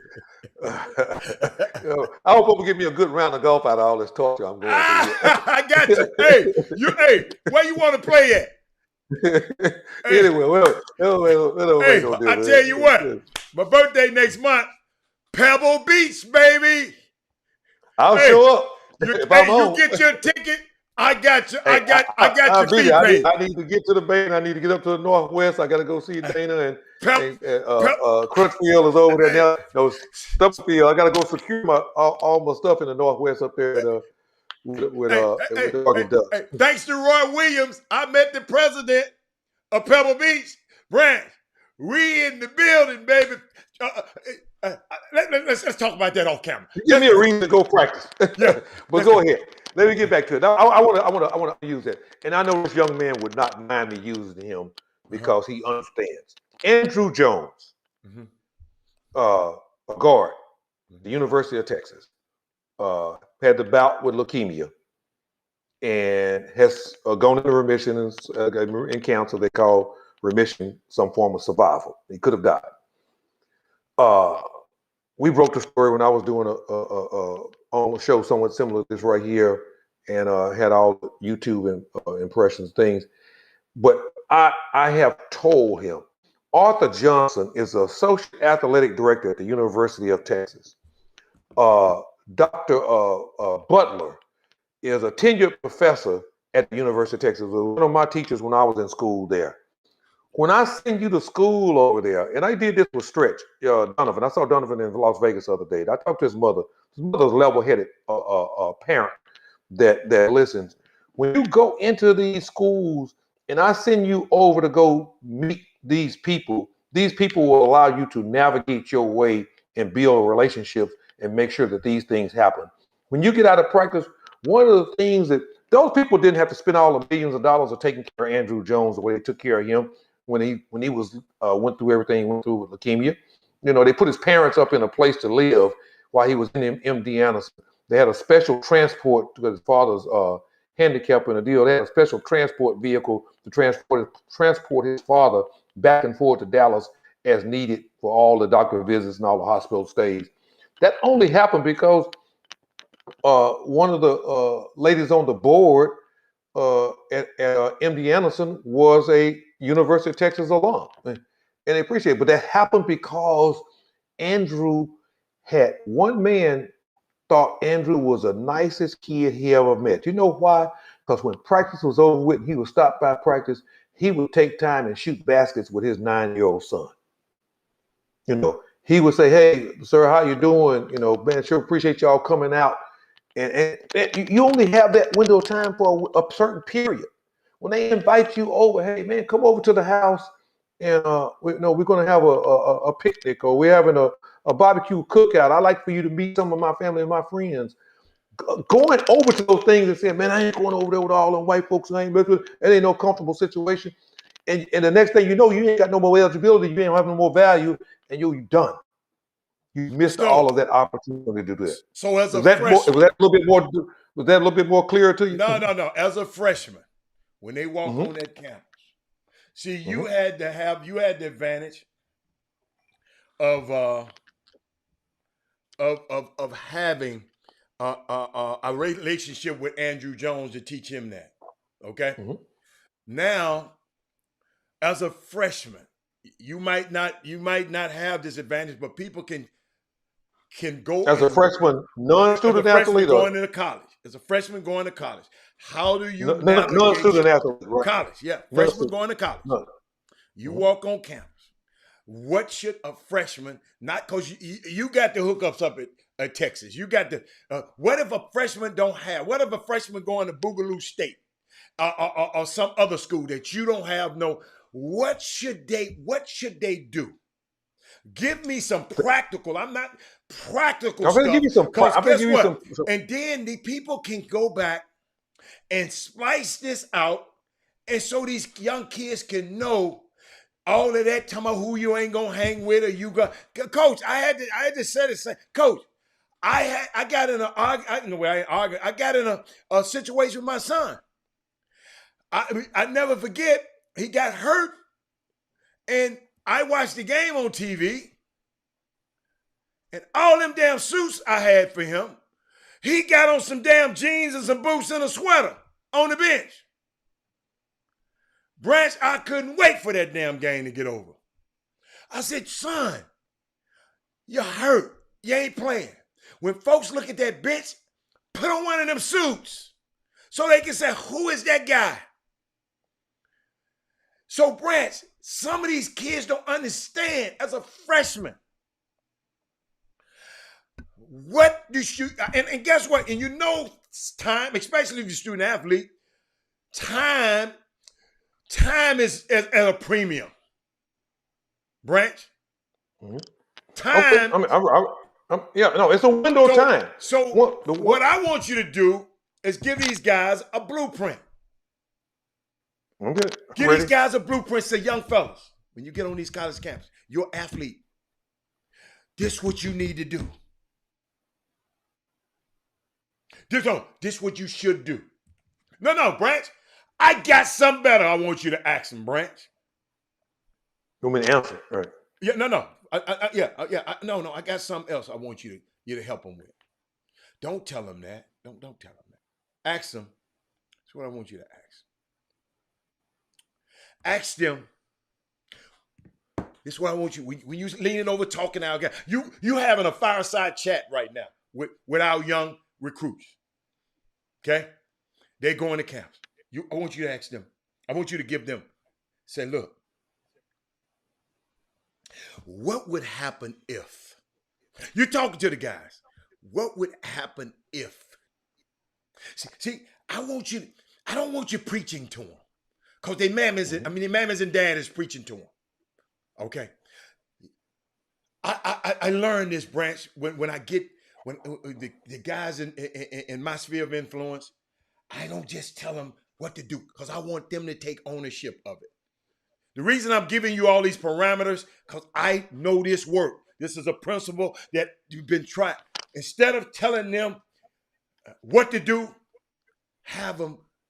I want you to give them something they can take ownership with. Like instead of like I said, instead of telling them what to do, just ask them. Just tell them, what would happen if you did this? What would happen, young L.J. Cryer? What would happen if you were to go meet Drayton McClain? How would you? What would happen if you? What would happen?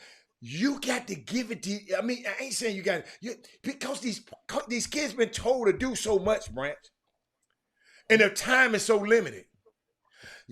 I just want you to say, in your fact, and you knowing these coaches, you done told Andrew how to navigate Texas. You probably told how do they navigate this thing? Give it to them. Well, let's take another step back. You're gonna address this. Okay. I think the biggest problem with when you start talking about preaching to kids, you're right. Mm-hmm. But the biggest problem is, and I do a lot of this stuff, the same deal with in basketball between the lines. Okay.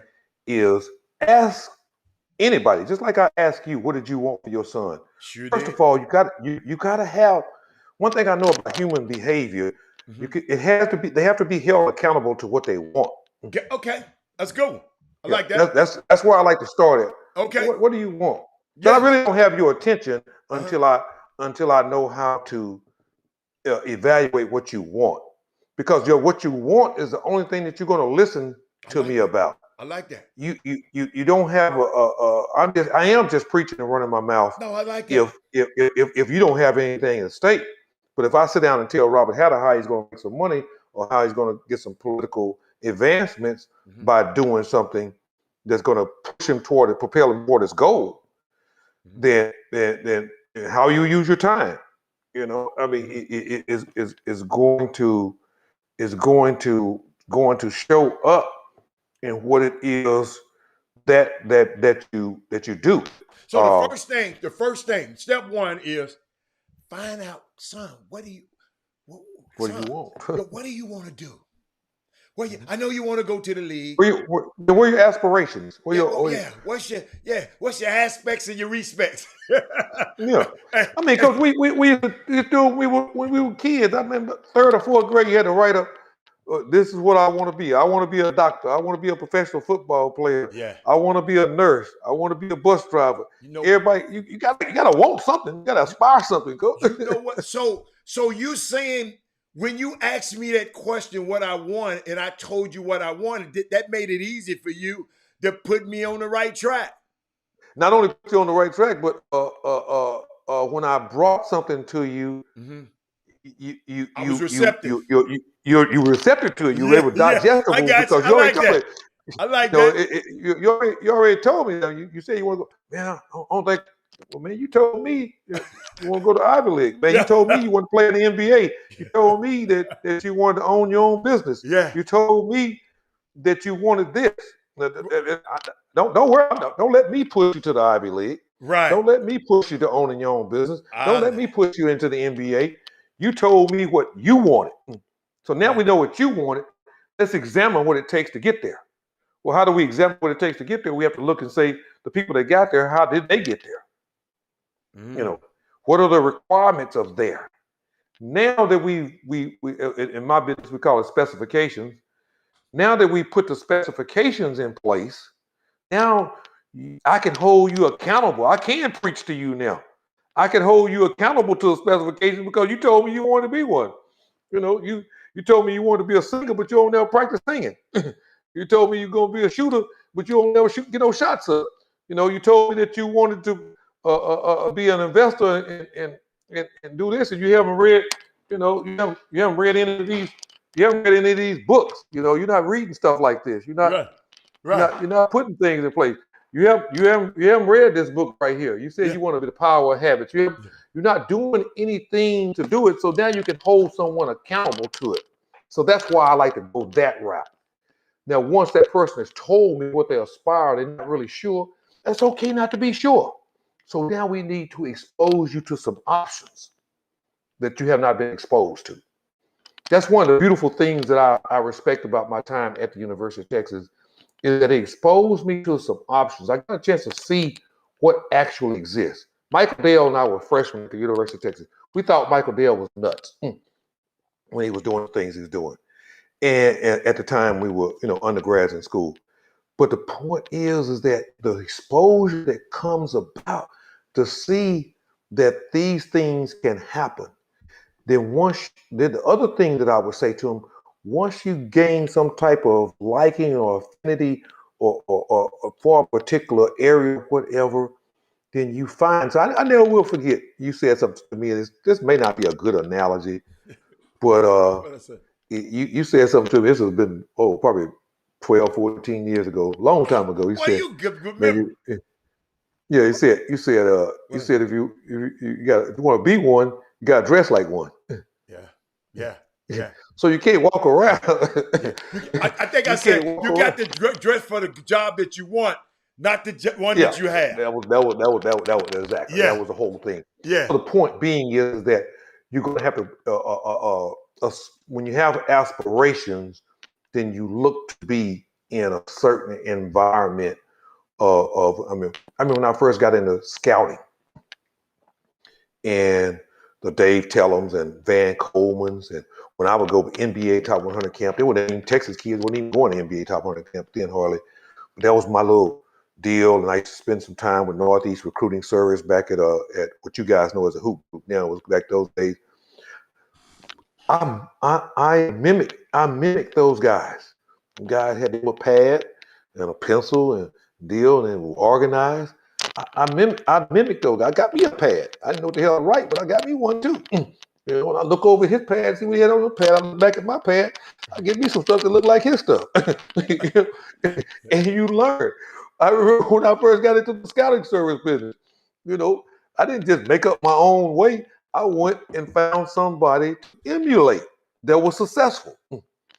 So to answer your question is you get an aspiration for something, and then you allow people that have relationships to put you in position to have something to emulate. And when that's one of the things we like here at Accelerated Sports. Everybody think analytics and data, this and another. You know what the biggest thing is we're doing is a social economic impact of training young 15, 16, 17-year-old young men and young ladies with a technology skill set that translates all the way through to the sky in this process.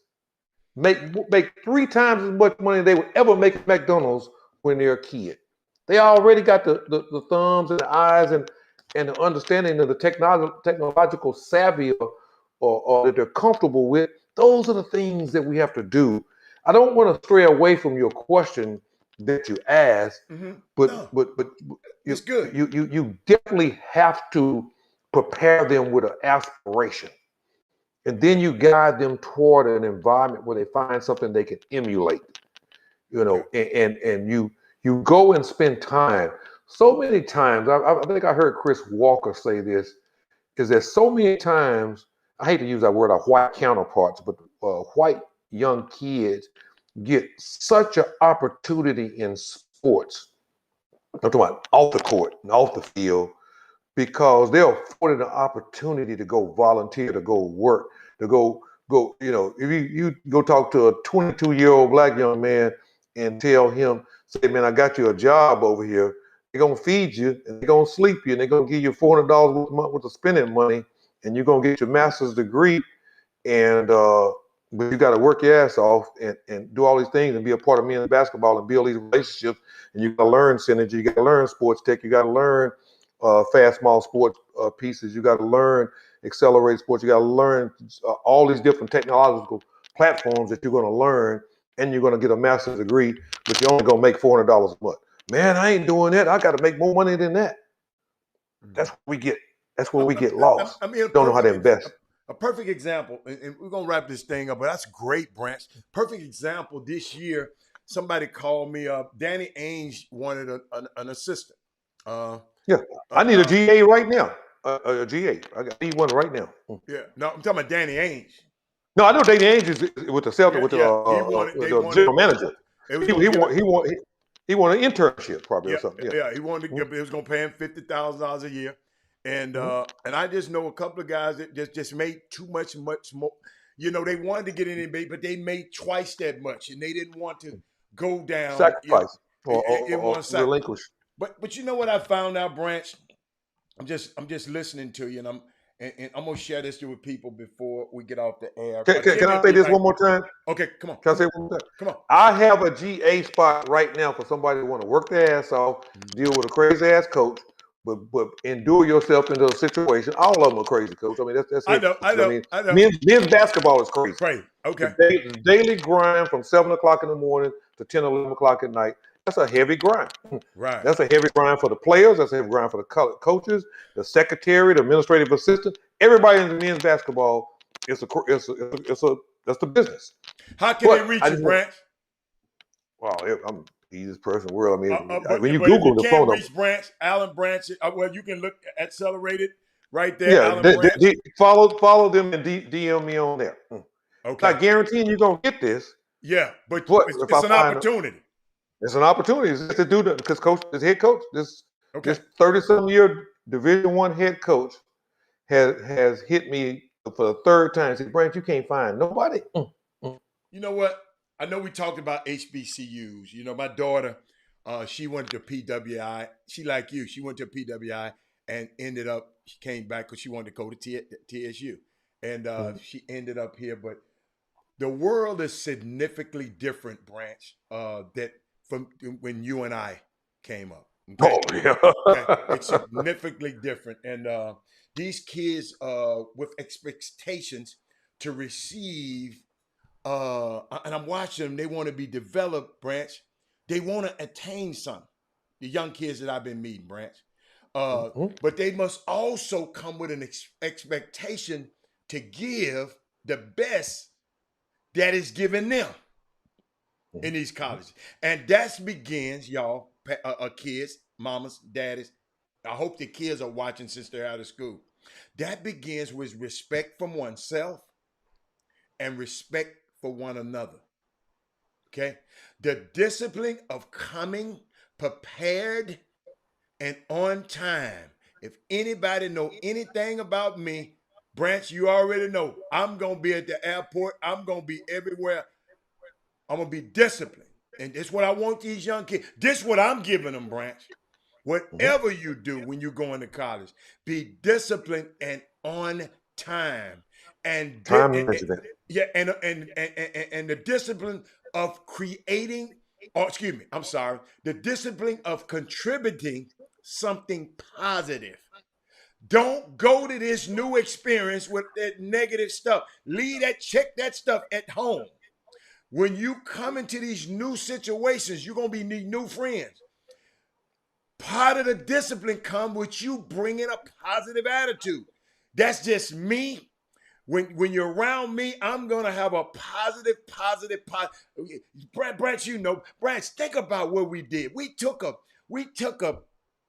group of guys that and turned that program into something that I haven't seen duplicated yet. The franchise all-stars. So what I would tell these kids, Branch, show up on time and make a positive contribution. I talked to my daughter.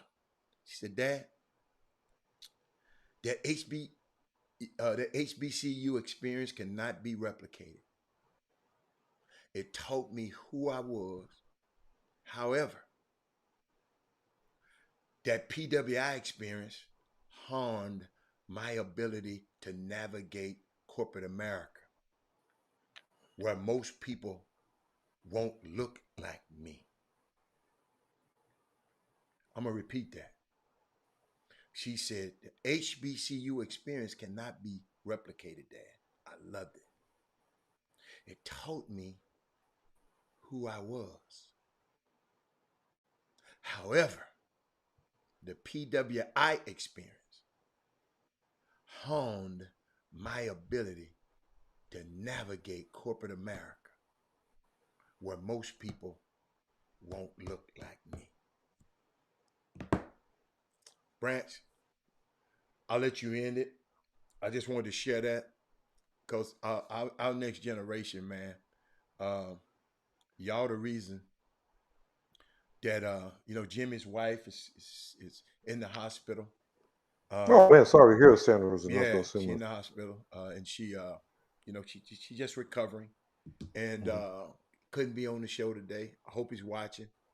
But we got to be able think about. Well, I feel so ignorant. I kept hearing you had to Google PWI, predominantly white institution. Oh, I'm sorry. I am so sorry, y'all. Predominantly white institution.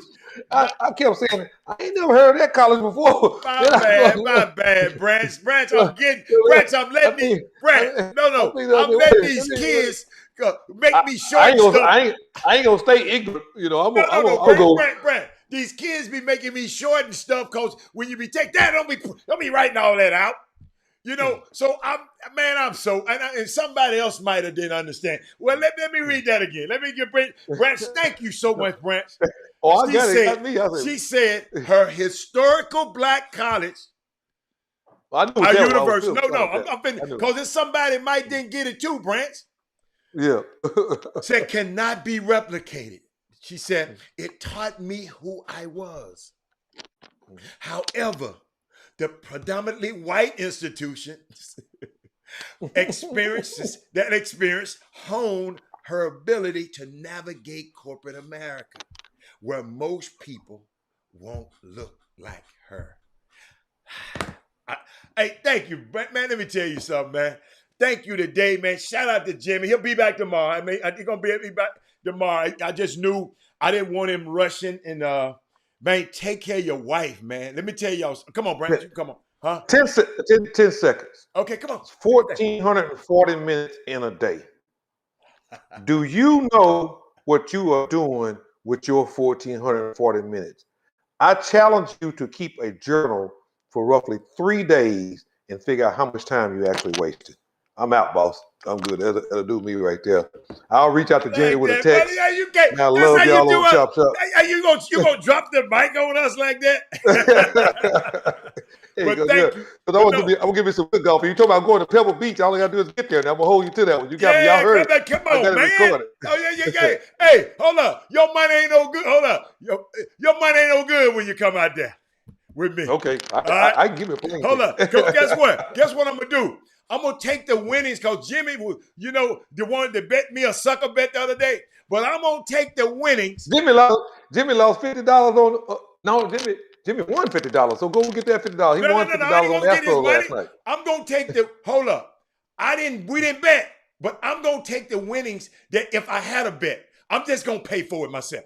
And I'm going, and I got you. I'm going to buy you all the drinks with the money that I was going to win anyway. I give a golf ball count. 10 more seconds. Hey, you guys can all reach out to me on Thursday nights. I'm on a prayer line with a lot of coaches and athletes and young people. And you feel free to reach out to the Plead the Blood of Jesus prayer line. Every Thursday night, it's all audio. Come in and get a little bit of the word. I just felt the unction to share that. You never invite me. That's messed up, man. Man, you be so busy for that, man. You ain't got no patience. No, I love the Lord, though. Hey, yeah, I know you do. I do know what that. I told him, Branch. Everybody always talking about. They talking about, how do you not a fan? Cause are you like this? I said, no, I'm not a fan. I just like that player. Not a fan. Mm-hmm. I said, I'm not a fanatic, but nobody but Jesus. So guess what, Branch? Yes, I mean, I got time. I got time for him. Well, I know it's interesting because for 64 or 5, I started during the pandemic. For 64 or 65 Thursday nights from 8:30 to 9:30, I have not missed. Awesome. It's a deal, man. Bunch of ticket guys, some coaches, limousine drivers, people all over the world, a lot like Chop Shop, And everybody. So who leads the meeting, Branch? Various people. A guy named Horace Coleman, old grassroots basketball coach, on the cleaners here. He always does the open up of things. Another guy named Cliff. I mean, it's different Send people, me that link. but he's always going to put it out there. But the Plead the Blood of Jesus prayer line. Send that link to me, man. Yeah. Yeah, And but wait no, a I'll minute. reach So out to you tomorrow guys, man. night, when y'all at that prayer meeting, I want you to say a special prayer, y'all group for Sandra Hicks, man. Yeah, and that's what a lot of his put prayer that in your requests notes. is. Put that in your notes. Right. But Jimmy should be back tomorrow. But thank you, man, because you've been thank you for stepping in at the last minute. I called this man this morning. And right now, Branch, before I get out, do me a favor, everybody, because somebody just subscribed to our YouTube channel. It just popped up on. Y'all, do me a favor. Sonya, tell your friends. Branch, if you haven't subscribed, go over there and subscribe. I am a subscriber. Yeah, you probably I am a have. subscriber. Yeah. So, Jess McKee, everybody, if you're not a subscriber to YouTube, go over there and do it right now. And we will see y'all in 22 hours, what Jimmy said. But we're going to yabba dabba do this thing. And Slide Down Dino's back. And we'll see y'all. We'll see y'all tomorrow, man. I'm out. Jim Hicks, Rob Hatter. You are now tuned in to the Chop Shop. I'm Retro. Let's get it. We in the Chop Shop. We live in the Chop Shop. We talking sports talk. We live in the Chop Shop. We in the Chop Shop. I'm talking sports talk. So turn your dials up. It's live in the Chop Shop. We in the Chop Shop. We live in the Chop Shop.